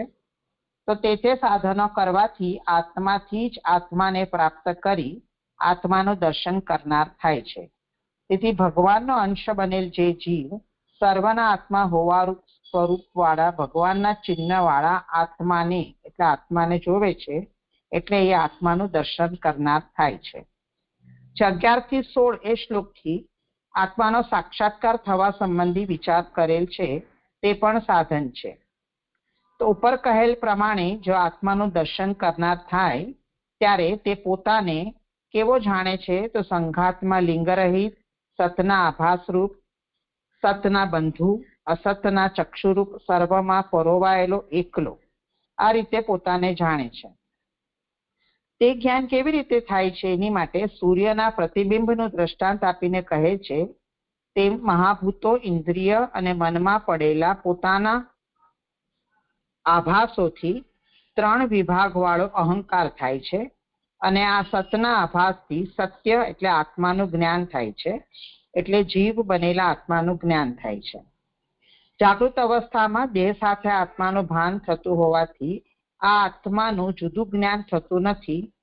તેથી આત્મા અજ્ઞેય હશે એવી શંકા થાય. કહે છે કે સુષુપ્તિની અવસ્થામાં દેહથી જુદો એકલો આત્મા પ્રકાશતો હોય છે.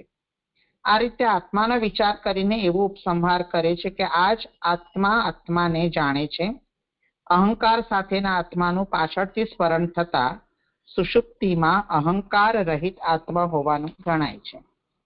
અને પછી 17 થી 30માં પુરુષને પ્રકૃતિથી છૂટો કેવી રીતે કરાય એ સંબંધી વિચાર કરવામાં આવે છે. આત્માના સ્વરૂપનું જ્ઞાન થાય એની માટે અહીંયા આ બધું કહે છે. તો પુરુષ અને પ્રકૃતિને છૂટા પાડવા સંબંધી પ્રશ્ન દેવહૂતિ 4 શ્લોકથી કરે છે.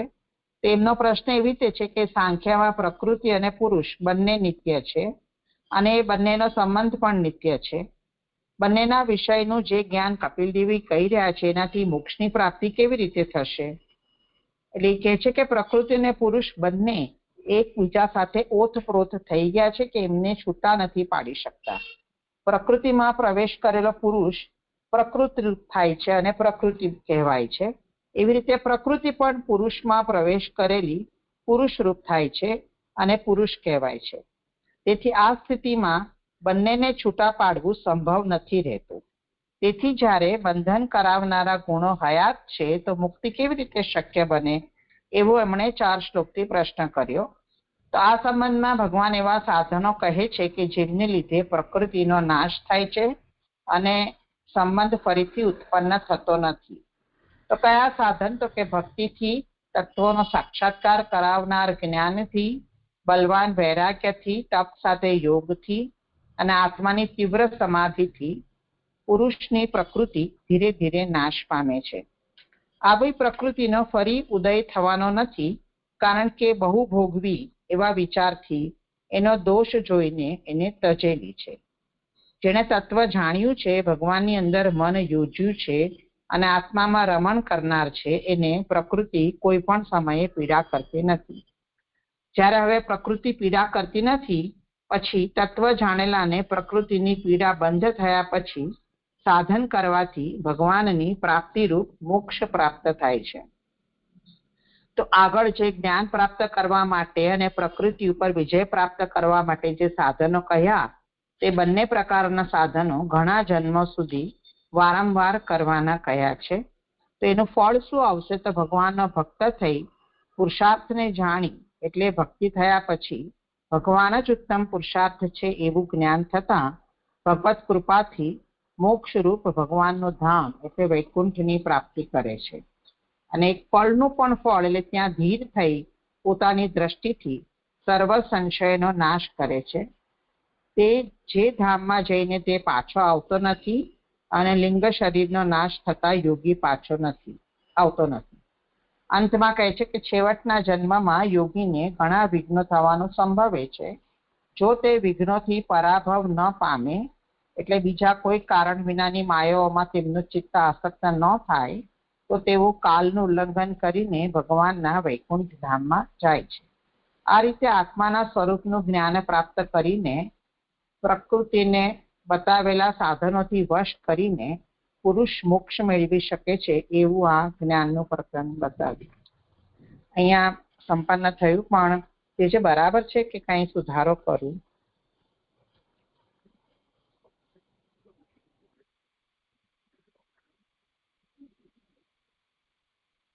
હમણાં તો ખાસ જણાતું નથી એવું કઈ. કોઈને એવું થયું હોય તો જણાવો.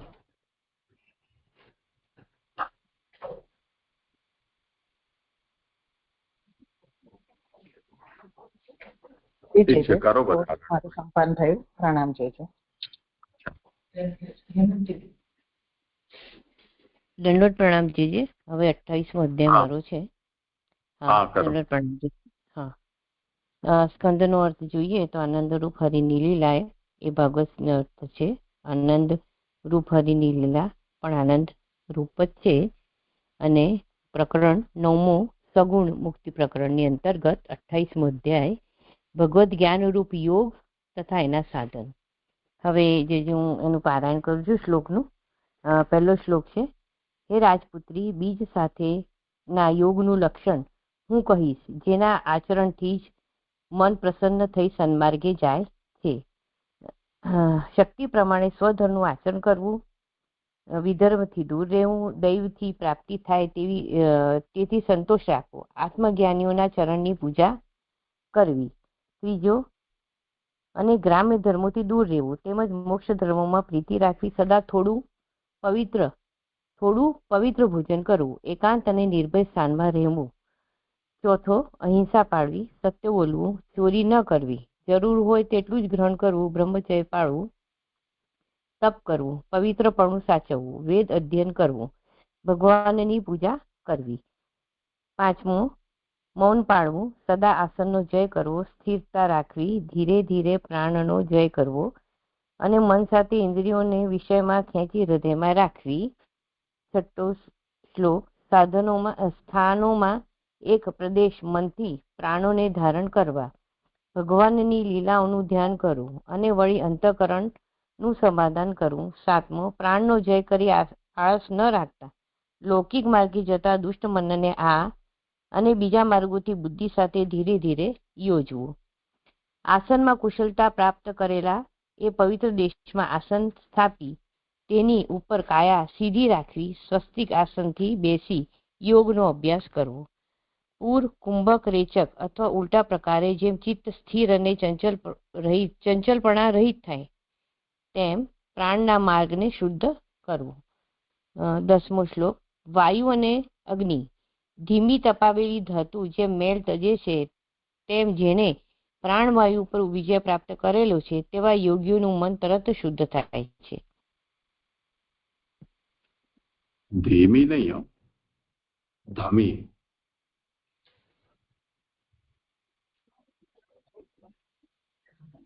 વાયુ અને અગ્નિથી ધમી તપાવેલી ધાતુ જેમ મેલ તજે છે, તેમ જેણે પ્રાણવાયુ પર વિજય પ્રાપ્ત કરેલો છે તેવા યોગીનું મન તરત શુદ્ધ થાય છે.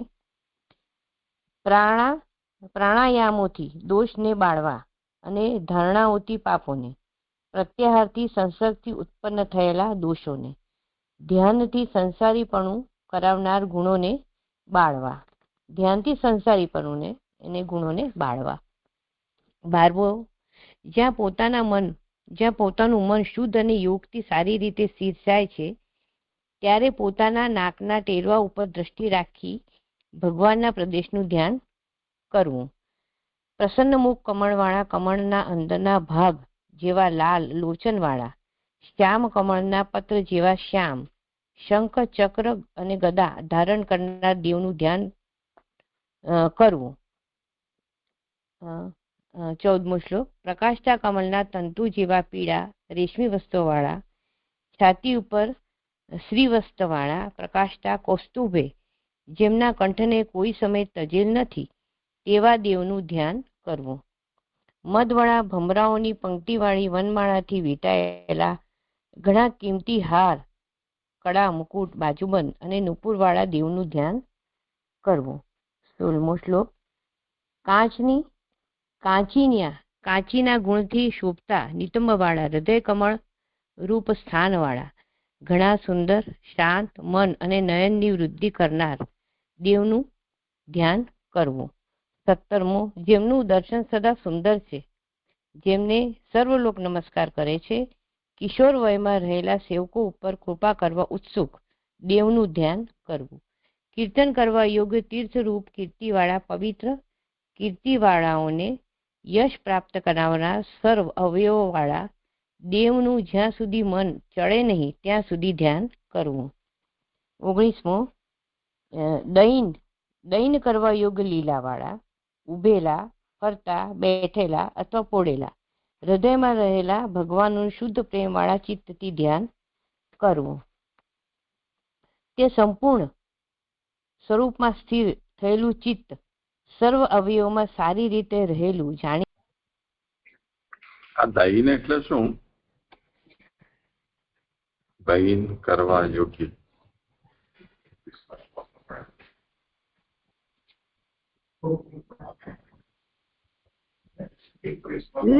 દર્શન કરવા યોગ્ય એવું છે, મિસ્ટિક છે. દર્શન કરવા ધ્યાન ધરવું.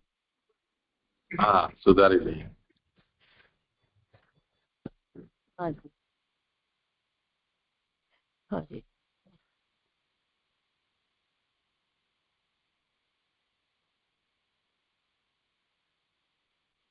હાજી કરું આગળ. હા, મેં તો સુધારી લીધું. દર્શન કરવા યોગ્ય લીલાવાળા, ઉભેલા, ફરતા, બેઠેલા અથવા પોડેલા, હૃદયમાં રહેલા ભગવાનનું શુદ્ધ પ્રેમવાળા ચિત્તથી ધ્યાન કરવું. તે સંપૂર્ણ સ્વરૂપમાં સ્થિર થયેલું ચિત્ત સર્વ અવયવોમાં સારી રીતે રહેલું જાણીને મુનિએ ભગવાનના એક અંગમાં યોજવું. 21મો. વજ્ર, અંકુઈ, ધજા અને કમળના ચિહ્નોની સંપત્તિવાળું, ઘણા ઊંચા લાલ વિલાસ કરતા નખોના સમૂહની ચાંદનીઓથી જેને મોટા પુરુષોના હૃદયના અંધકારનો નાશ કરેલ છે તેવા ભગવાનના ચરણાવિંદનું સારી રીતે ધ્યાન કરવું. 22મો. હા, અંકુઈ એટલે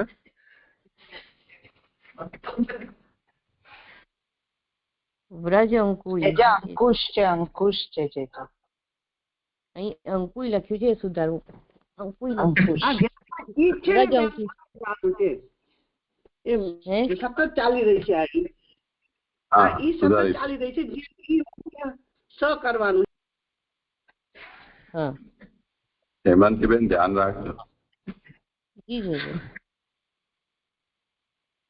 વ્રજ, અંકુશ, ધજા, કમલના ચિહ્નોની સંપત્તિવાળું, ઘણા ઊંચા લાલ વિલાસ કરતા નખોના સમૂહની ચાંદનીઓથી જેને મોટા પુરુષોના હૃદયના અંધકારનો નાશ કરેલ છે તેવા ભગવાનના ચરણાવિંદનું સારી રીતે ધ્યાન કરવું. મસ્તક ઉપર ધારણ કરેલા જેમને ધોવાથી નીકળેલી ઉત્તમ નદીના તીર્થરૂપ જલથી શિવ શિવ થયા. જેને ધ્યાન કરનારા મનના મેલરૂપ પર્વત ઉપર વજ્ર નાખેલ તેવા ભગવાનના ચરણારવિંદનું લાંબા સમય સુધી ધ્યાન કરવું.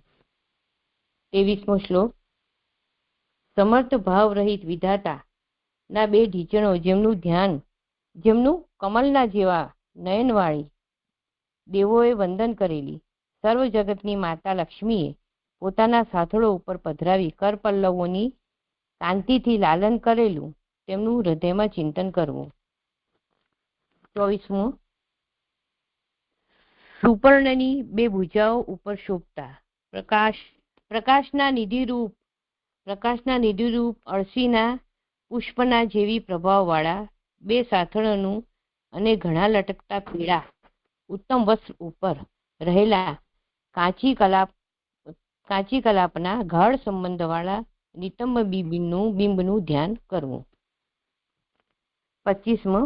જીવનરૂપ કમલની કળીના છુપા સ્થાનરૂપ ઉદરમાં રહેલો નાભિરૂપ ઘેરો જેમાં બ્રહ્મા તેમની બુદ્ધિ અને સર્વ લોકરૂપ કમલ હતા તેનું અને આમના મરકતમણી અને ચિંતામણી રૂપ બે સ્વચ્છ હારના કિરણોથી ગૌરસ્તનોનું ધ્યાન કરવું. 26મો શ્લોક. ઉત્તમ ભગવાનના મહાવિભૂતિના રેટાણ રૂપ અને પુરુષોના મન અને નયનોને આનંદ કરાવનારા વક્ષસ્થળનું અને સર્વ લોકોએ નમસ્કાર કરેલ તથા કૌસ્તુભમણીનું અધિક ભૂષણ એ જેનું પ્રયોજન છે તેવા કંઠનું મનમાં ધ્યાન કરવું. 27મો. અને મંદર પર્વતના ફરવાથી જે બાહુ ઉપરના કંડાઓ ઉજળા થયેલા અને જેમના ઉપર લોકપાલોને સ્થાપેલા છે તે બાહુઓનું અને 1000 આરાવાળા ન સહન થઈ શકે તેવા તેજવાળા સુદર્શનનું અને તેમના કરકમલમાં રહેલા રાજહંસ રૂપ શંખનું ધ્યાન કરવું. 28મો શ્લોક. ભગવાનને પ્રિય શત્રુઓના સૈનિક લોહીરૂપ કાદવથી ખરડાયેલા કૌમુદીકનું અને આમના કંઠમાં રહેલ વેદોના સમૂહની વાણીએ પ્રગટ કરેલી માળાનું અને જીવના તત્વરૂપ નિર્મલ મણીનું સ્મરણ કરવું. પછી 29 અને 30મો શ્લોક સાથે છે. સેવકો ઉપર અનુકંપા કરવાના વિચારથી જેમને અહીં અવતાર ધારણ કરેલ છે તેવા ભગવાનના મુખકમલનું ચિંતન કરવું. જે ઘણા શોભતા મકર જેવા બનાવેલા કુંડલોના હલવાથી થયેલા તેજથી પ્રકાશતા સ્વચ્છ ગાલવાળું ઉદાર નાસિકાવાળું લક્ષ્મીના ધામરૂપ ભ્રમરોથી સેવાતું પોતાની વિભૂતિથી સેવાતું વાંકા કેશના સમૂહવાળા બે માછલાની કાંતિનો તિરસ્કાર કરતા કમલ જેવા નેત્રવાળું મનથી ભરપૂર અને સાવધાનથી વિલાસ કરતી ભ્રમરવાળું છે તેનું ધ્યાન કરવું. આગળ હવે શ્લોક 31મો. કૃપાને લીધે ઘણા ઘોર 3 તાપોને શાંત કરવા નયનોમાંથી છૂટેલી સ્નેહવાળા સહેજ હાસ્યને અનુકૂળ ઘણો ઉપકાર કરનારી તેમની દ્રષ્ટિનું હૃદયમાં વિસ્તારપૂર્વક વિચારથી લાંબા સમય સુધી અધિક ધ્યાન કરવું. 32મો શ્લોક. નમન કરેલા સર્વલોકના તીવ્ર શોકના આંસુઓના સાગરને સૂકવનારના ઘણા ઉદાર મુનિઓને માટે કામદેવને મોહ કરવા પોતાની માયાથી રચેલા હરિના હાસ્યનું આમના ભ્રમર મંડળનું ધ્યાન કરવું. 33મો શ્લોક. સ્નેહવાળી ભક્તિથી અર્પણ કરેલા મનવાળાએ ધ્યાનનો સ્થાનરૂપ અધર અને ઓષ્ઠથી ઘણી કાંતિઓથી લાલ બનેલી આકૃતિવાળા દાંતરૂપ કુંદ પુષ્પોની હારવાળા પોતાના દેહની પોલાણમાં રહેલા વિષ્ણુના ઊંચેથી કરેલું હાસ્યનું ધ્યાન કરવું અને બીજું કાંઈ જોવાની ઈચ્છા ન કરવી. 34મો. એવી જ રીતે જેને ભગવાન હરિમાં પ્રેમ પ્રાપ્ત કરેલો છે જેનું હૃદય ભક્તિથી પીળ્યા કરે છે જેને આનંદથી રોમાંચ થાય છે જે ઉત્કંઠાથી થતા થોડા આંસુઓથી વારંવાર પીડાય છે તે ચિત્તને પકડવા આંકડાઓનો પણ ધીરે ધીરે ત્યાગ કરે 35મો શ્લોક. આધાર તેજેલું મન જ્યારે વિરક્ત થઈ વિષય રહિત થાય છે ત્યારે જેમ જ્વાલા શાંત થાય છે તેમ એકાએક તે લય પામે છે. જેના ગુણો પ્રવાહ અટકી ગયેલો છે, જેના ગુણનો પ્રવાહ અટકી ગયેલો છે તેવા પુરુષ અહીં આત્માને આવરણ સહિત એકલાને જુએ છે. 36મો શ્લોક. તે પણ મનની છેવટની શાંતિ વડે જેમાં સુખ તથા દુઃખ હોતા નથી તેવા મોક્ષરૂપ આત્મામાં દ્રઢ થાય છે અને સુખ તથા દુઃખનો જે કારણ ને આત્મામાં પહેલા રાખતો તે મિથ્યા કરતાપણામાં હોવાનું જાણી આત્માની ઉત્તમ સ્થિતિ પ્રાપ્ત કરનાર થાય છે. 37મો શ્લોક. જેમ મદિરાના મધ્યથી અંધ થયેલો પુરુષ આસપાસ વીંટાયેલા વસ્ત્રને જાણતો નથી તેમ છેવટનો આત્માની તે દેહને તો દૈવ લીધે અમુક પ્રદેશમાં રહેલો અથવા ત્યાંથી નીકળી ગયેલો, આસન ઉપર રહેલો અથવા ઊભો થઈ ગયેલો જોતો નથી, કારણ કે તેને સ્વરૂપ પ્રાપ્ત કરેલું છે. 38મો શ્લોક. ખરેખર દેવને વશ દેહ પણ જ્યાં સુધી પોતાના આરંભ કરનારું કર્મ હોય ત્યાં સુધી પ્રાણવાળો રહી તેની રાહ જુએ છે. જેણે સમાધિ સુધી યોગ આચરેલો છે, આત્માના સ્વરૂપને જેને જ્ઞાન થયેલું છે તે તો પ્રપંચ સહિત તે સ્વપ્ન જેવા ભાસતા દેહના આદર કરતો નથી. 29મો શ્લોક. જેમ પુત્ર અને ધન આત્મા તરીકે મનાયેલા હોવા છતાં તેમનાથી મનુષ્ય જુદો જણાય છે તેમ પુરુષ દેહ વગેરેથી જુદો છે. 40 અને 41મો શ્લોક. જેમ પોતાનામાંથી ઉત્પન્ન થયેલા બળતું કાષ્ઠ, તણખા અને ધુમાડો જો કે પોતાને અગ્નિ તરીકે મનાયેલો હોવા છતાં તે તેમજ બળતા કાષ્ઠથી અગ્નિ જુદો છે, તેમ દ્રષ્ટા આત્મા મહાભૂતો, ઇન્દ્રિયોથી, અંતઃકરણથી અને લિંગ શરીર તરીકે ઓળખાતા પ્રધાનથી જુદો છે. તે બ્રહ્મ કહેવા તો ભગવાનની પ્રકૃતિ વાળો છે. હવે 42મો. સર્વ પ્રાણીઓમાં આત્માને અને આત્મામાં સર્વ પ્રાણીઓને અનન્યપણાથી જોવા. મહાભૂતોને પણ એ આત્માપણું જોવું. જેમ એક અગ્નિ પોતાની ઉત્પત્તિના સ્થાનોમાં તે સ્થાનોનો ગુણનો ભેદને લીધે જુદો જુદો દેખાય છે તેમ પ્રકૃતિમાં રહેલો આત્મા જુદો દેખાય છે. 44મો શ્લોક. તેથી આ સત અને અસતરૂપ ચિંતન ન કરી શકાય તેવી પોતાના દૈવી પ્રકૃતિનો પરાભવ કરીને જીવ પોતાના સ્વરૂપમાં રહે છે. બીજી શ્રી લક્ષ્મણ ભટ્ટના પુત્ર શ્રીમદ વલ્લભ દીક્ષિતે રચાયેલી શ્રી ભાગવતની સુબોધિનીજીમાં 3જા સ્કંદનો 28 અધ્યાયનું વિવરણ સમાપ્ત. જે હવે હું ભાગવતા 19મા પેજમાં લઉં છું, પેજ 19માં એમાં ભાગવત લઉં છું. અધ્યાય 28મો યોગ. 28મા અધ્યાયમાં યોગનું નિરૂપણ કર્યું છે. યોગના 8 અંગો છે. એમાં પહેલો, બીજો યમ અને નિયમ, આ બે ભેગા કરી 2 થી 7 સુધી શ્લોક કહેલા છે. ત્રીજું આસન એ 8મા શ્લોકમાં, ચોથું પ્રાણાયામ એ 9 તથા 10 શ્લોકમાં, 5મું 6ઠું ધારણા અને પ્રત્યાહાર એ 11ના શ્લોકમાં, 7મું 12 અને 34 સુધીના શ્લોકમાં અને 8મું સમાધિ શ્લોક એ 35માં કહેલ છે. વળી યોગ દેવહૂતિને આચરવાનો છે, તેથી આ અધ્યાયમાં યોગનો વિસ્તારથી કહેલો છે. હવે સુબોધિનીજીની કારિકા 28મો અધ્યાય કરું છું. નામ રહી પુરુષોત્તમ સહસ્ત્રનામ જે પહેલા શ્લોકમાં મારો પહેલો શ્લોક છે એમાં નથી આવતા. એ પહેલા જે 27મા શ્લોકમાં પેલો એ આવી ગયા, પણ આમાં નથી. જે આ મેં પહેલા શ્લોક છે એમાં નથી. એ વાત તો સાચી, નથી લીધું મેં કીધું એટલે. અધ્યાય 28મો પહેલી કારિકા.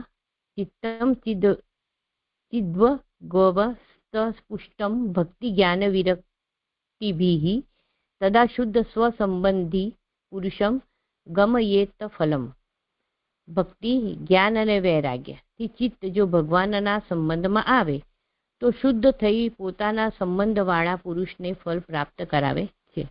એમાં પહેલી ફૂટનોટ છે કે તલવકાર શ્રુતિ, આ શ્રુતિમાં એમ કહે છે કે મન બે પ્રકારનું કહેલું છે, શુદ્ધ અને વળી અશુદ્ધ. અશુદ્ધ મનમાં કામના અને સંકલ્પો હોય છે અને શુદ્ધ એ કામ રહિત છે. અને નિષ્કામમાં હોવું એટલે આ નિષ્કામમાં એ શુદ્ધ મનનું લક્ષણ છે. જે નિષ્કામ છે એ શુદ્ધ મનનું લક્ષણ છે અને અશુદ્ધ મનમાં તો કામનાઓ છે અને સંકલ્પો છે. ચિત્ત નિશ્ચયરૂપ છે, તેથી ભક્તિ વગેરે 3 સાધનોથી જો ભગવાન પ્રસન્ન થાય, એટલે જે ભક્તિ વગેરે 3 સાધુ ઉપર કયા ભક્તિ, જ્ઞાન અને વૈરાગ, તો એ 3 સાધનોથી જો ભગવાન પ્રસન્ન થાય તો ચિત્તને તેમનો સંબંધ થાય છે અને તે કામ રહિત થઈ શુદ્ધ થાય છે. તે શુદ્ધ ચિત્ત પોતાના સંબંધવાળા પુરુષને ફળ પ્રાપ્ત કરાવે છે. તો આ સિદ્ધ જો ચિત્ત જો શુદ્ધ થાય તો જ એને ફળ પ્રાપ્ત થાય છે. આ માટે ગયા અધ્યાયમાં એટલે 3 જે અધ્યાય હતા 25 से 27 આપણે જોઈ ગયા કે એ અધ્યાયમાં ભક્તિ વગેરે સાધનો કહેલા છે. એટલે અહીં ભક્તિ વૈરાગ્યને આ પહેલી કારિકા જે સંપૂર્ણ થઈ. બીજી કારિકા યોગે નાપી ભવ ચુદ્યમિતિ યોગો નિરૂપ્યતે અષ્ટમ વિશે ધ્યાનયુક્ત સર્વ સાધન સંયુક્ત. યોગથી પણ સિદ્ધ શુદ્ધ થાય છે.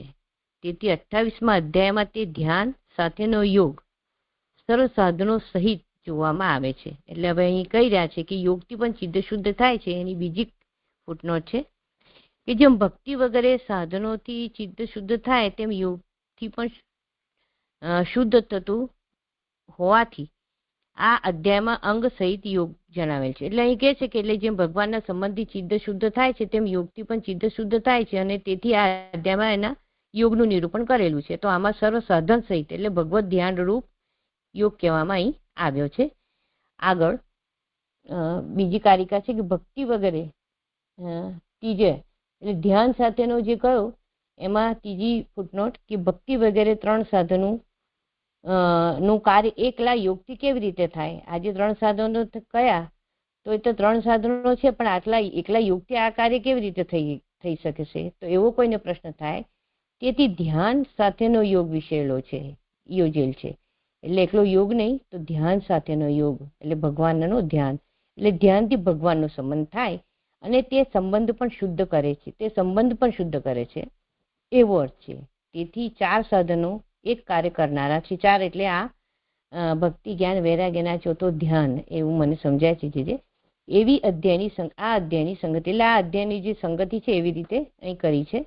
હવે ત્રીજી કારિકા યત્રેવ ભગવદાવેશસ્ત પ્રમાણાદિકમ ભવેત સ્વતઃ શુદ્ધો હરેનાર્યન્ય સ્વાધ્યાય ઇવ સર્વથા.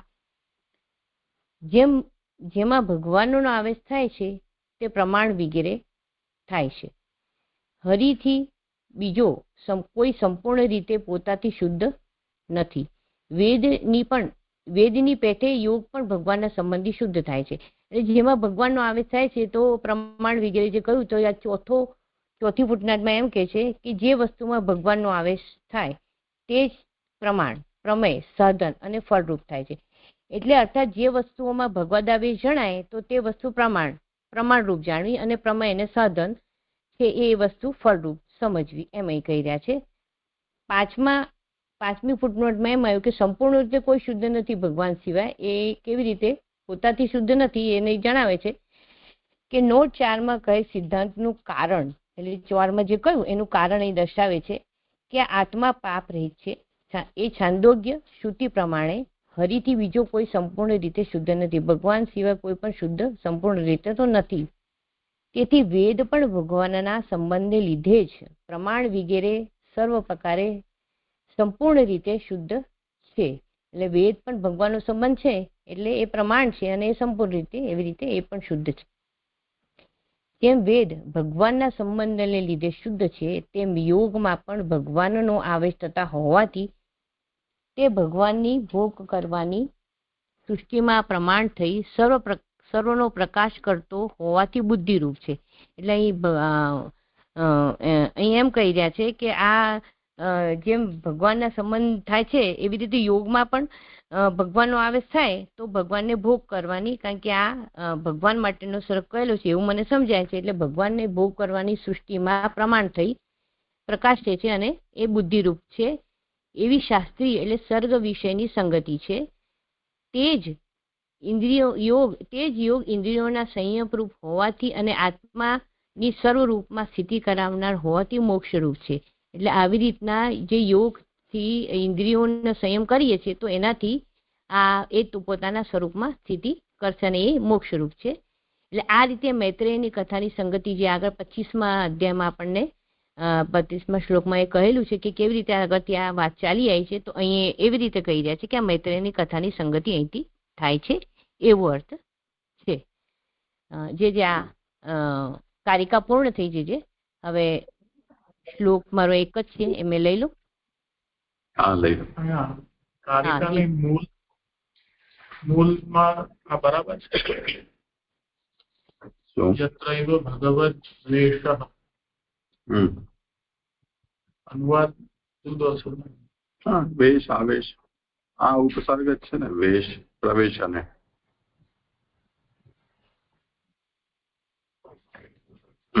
કરો. પહેલો શ્લોક ઉત્થાનિકા. ભક્તિ, સાંખ્ય અને જ્ઞાન નું નિરૂપણ કરી નીચેના શ્લોકથી આરંભી ફલ સુધી યોગનું નિરૂપણ કરે છે. આગળ ભક્તિ સાંખ્યનું નિરૂપણ કર્યું, હવે અહીં ફળ સાથે એટલે યોગનું નિરૂપણ કરે છે. શ્રી ભગવાન ઉવાચ. યોગસ્ય લક્ષણમ વક્ષ્યે સબીજસ્ય રૂપાત્મજે મનો યેનૈવ વિધિના પ્રસન્ન યાતિ સપથમ. શ્લોકાર્થ. હે રાજપુત્રી, બીજ સાથેનો યોગનું લક્ષણ હું કહીશ, જેના આચરણથી મન પ્રસન્નથી સન્માર્ગે જાય છે. સુબોધિનીજી, યોગના ઘણા પ્રકાર છે. હવે એમાં યોગના ઘણા પ્રકાર છે. તેમાં ફૂટનોટ છે પહેલી, સિદ્ધિ, ઉપસિદ્ધિ વિગેરે પ્રાપ્ત કરવાના ફળથી, અને બીજ સાથે ના અને બીજ રહિત એવા સાધનથી અનેક પ્રકારના છે. આ યોગના પ્રકાર જણાયા. ધ્યાન સાથેનો યોગ પણ પહેલું, અને બીજ સાથેના અને બીજ રહિત એવા બે પ્રકારનો છે. એક ધ્યાન સાથેનો યોગ અને બીજ સાથેનો યોગ એવા બે પ્રકાર. બીજ રહિત એવું બે પ્રકારના કયા? ધ્યાન સાથેનો પણ જાત જાતના પદાર્થોને ધ્યાનમાં લઈને અનેક પ્રકારનો છે. તે પૈકી ભગવાનનું ધ્યાન કરવામાં આવે ત્યારે જ ચિત્ત સન્માર્ગમાં પ્રવેશે. એટલે ધ્યાન સાથે તો અનેક પ્રકાર બીજા બી પ્રકારો છે, પણ એમાં જો ભગવાનનું ધ્યાન કરવામાં આવશે, ભગવત બુદ્ધિ રાખવામાં આવશે તો ચિત્ત સન્માર્ગમાં ગતિ કરશે. કેમ? કારણ કે પોતાના દેવમાં જ ચિત્ત પ્રવેશે ત્યારે તેમની કૃપા થાય છે. ભગવાનમાં જો મન લાગશે દેવમાં, તે ભગવાનમાં, તો એમની કૃપાથી ચિત્ત શુદ્ધ થશે, એટલે ચિત્ત પ્રવેશ એટલે એમની કૃપા થશે. તે અર્થ બીજ સાથેનો યોગનું લક્ષણ હું કહીશ એમ કહી રહ્યા છે. શબ્દોથી કહેલો છે. બીજ રહિત યોગ તો ગીતામાં ચંચલ અને અસ્થિર મન જ્યાં જ્યાં બહાર જાય છે તે ભગવદ્ ગીતાના 6 અધ્યાયના 26ના શ્લોકમાં આરંભી કહેલો છે. એટલે ત્યાં એમ કહ્યું છે કે આ ચંચલ અને અસ્થિર મન જ્યાં જ્યાં બહાર જાય છે ત્યાંથી નિયમન કરી તેના આત્માને જ વશ કરવું, એમ અહીં 26મા શ્લોકમાં એમ કહી રહ્યા છે. હવે બીજ સાથે તો જેમનું ધ્યાન કરવાનું છે તે સાથેનું છે. બીજ સાથે કોનું ધ્યાન? તે ભગવાનનું, તે સાથેનો છે. એટલે એમ કહી રહ્યા છે. વળી આ યોગ સહેલાઈથી જાણી શકાય તેવો છે. આ યોગ કેવો છે? તો સહેલાઈથી સમજી શકાય, જાણી શકાય તેવો છે. હવે અને સંબોધીને કે છે, દેવહૂતિને આ બધું કહી રહ્યા છે. તો કે છે કે કારણ કે સહેલો છે એટલે કારણ કે તું રાજપુત્રી છે, જે તે યોગના આચરણથી જ મન તરત જ પ્રસન્નથી સન્માર્ગે જાય છે. તો આ યોગ આશરીશ તો એનાથી મન પ્રસન્ન થઈ સન્માર્ગે ગતિ કરશે. તેવી પ્રસન્નતા પોતાના દેવમાં આસક્તિ થવાથી થાય છે. પોતાના દેવમાં ભગવાનમાં આસક્તિ હોય તો તારા જ આ થાય છે, અને ત્યારે જ તે સન્માર્ગે જાય છે. હવે સન્માર્ગ એટલે શું કહે છે કે સત્પુરુષોનો, આત્માનો અથવા ભગવાનનો માર્ગ, અથવા વેદમાં કહેલો જે માર્ગ છે એ સન્માર્ગ છે. આવી રીતે અહીં શ્લોક જે સંપૂર્ણ થયો, અને મારા શ્લોક અને મારું નિરૂપણ બી જે સંપૂર્ણ થયું. દંડવત પ્રણામ. જે હા, તમારી ગુજરાતી હવે સુધરી ગઈ છે. પહેલા ખાલી દહીં વાળું થોડું ગડબડ હતું, એ બરોબર છે. સરસ. મમતાબેન, આ જે છે રાજપુત્રીનું કર્યું સંબોધન, તો રાજપુત્રી યોગ સાથે શું સંબંધિત છે? પ્રણામ. હા, હેમંતીબેન કરો. જે એમને યોગનું આચરણ કરવાનું કહ્યું ને, એટલે મને એવું લાગે છે કે રાજપુત્રી છું તો તું તને આ બધું જ્ઞાન હશે જ એવું મને સમજાય છે. તું રાજપુત્રી છું તેથી તને આ બધું જેનું તને ધ્યાન ધરવાનું છે તો આ સહેલાઈથી તને જાણી શકાય તેવું છે, કારણ કે તું રાજપુત્રી છું. તો યોગનું આચરણ એને એટલા માટે અહીં કહી રહ્યા છે એવું મને સમજાય છે. જે વિશેષ હોય તો આપ કરો. જે વિચારીએ, બહુ અઘરો પ્રશ્ન જે છે મને એવું લાગે છે કે એને પેલા ભક્તિ કહી તો એને સત્પુરુષનો સંગ પોસિબલ નહોતો. પછી આ સાંખ્ય જ્ઞાન પણ એમને માટે આચરવું અઘરું હતું. એટલે મને એવું લાગે છે કે હવે રાજપુત્રી છે એટલે એને બહુ બહાર જવાનું નથી, અંદર જ રહેવાનું હોય અને અમે વનમાં જ અત્યારે રહી રહ્યા છે તો યોગ એ કરી શકશે સહેલાઈથી, એવું મને સમજાયું. દંડવત પ્રણામ છે. જે આ બીજનો અર્થ નથી સમજાતો, એટલે અહીંયા સમજાયું કે મન જે ભટકે છે એને અને મન અંદર જે વળેલું છે, પણ પર્ટિક્યુલર બીજ એટલે શું લેવાનું એટલે એ સમજવું છે. જે થોડું દંડવત પ્રણામ. આમનો થઈ ગયું પેલા ભાનુબેન નું સમાધાન?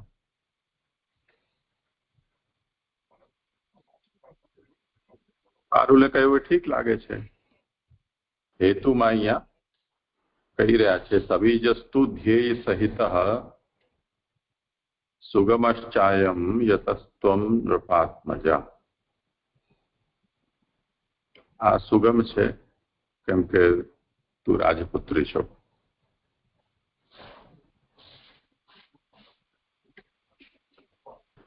ત્યાગ મુશ્કેલ પડે. રાજપુત્રીના માટે ત્યાગની સાધના કઠિન થાય, યોગ સુગમ થઈ શકે છે એમ કહીએ. સબીજનો મતલબ જેમાં કોઈ જ્ઞાનનો વિષય હોય એ સબીજ અને ધ્યાનનો વિષય ન હોય એ નિર્બીજ. જે પ્રણામ. મને આ જ હતો. એટલે સબીજ એટલે કોઈ પણ આપણે પ્રતિમા આપણે સામે રાખીને કરીએ તે સબીજ થાય ને નિર્બીજ એટલે કોઈ પણ ના વિષય હોય ત્યાં તે ને જે હા નિર્વિષય અને સવિષય એમ સમજો. સવિષય. હા હા જે ને જે એટલે હું હેન્ડ રેસ કરતી હતી કે આપણે નવો અધ્યાય ચાલુ થયો તો ફરીથી આપણે જોઈન થવાનું હતું. હવે આ અધ્યાય જોડે જ આવશે, કશો વાંધો નહીં. પ્રણામ. જે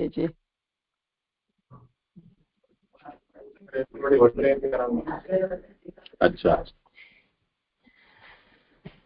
સારું, તો હવે અત્યારે આપણે રોકી દઈએ. હા જે હા સરદ. મને એવું હતું કે આ તો યોગ રાજપુત્રી છે તો ભોગવનારો છે રાજપણું તો અને એને યોગ સહજ થશે. મને એ જ પ્રશ્ન હતો કે રાજાને યોગ તો કઠિનતાથી થાય ને. પ્રણામ. અત્યારે તો જાણવાની વાત છે, આચરણની તો પછી વાત છે. અત્યારે તો એટલું જ કહ્યું છે કે આ સુગમ છે અને સહેલાઈ જાણી શકાય એવો છે કેમ કે તું રાજપુત્રી છે તો જાણી તો શકે ને. અઘરું તો આગળ તો હવે રાજપુત્રી છે પણ જંગલમાં આવીને વસી ગઈ છે તો હવે તો કઈ રાજપુત્રીના ઠાઠમાઠ કઈ રહ્યા નથી.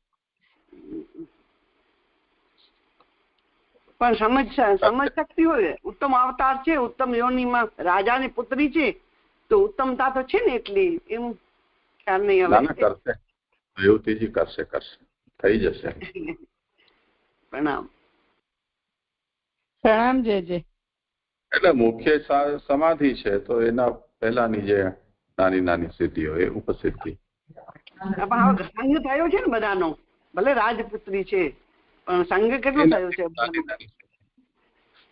હા ઠીક ભલે. પ્રણામ.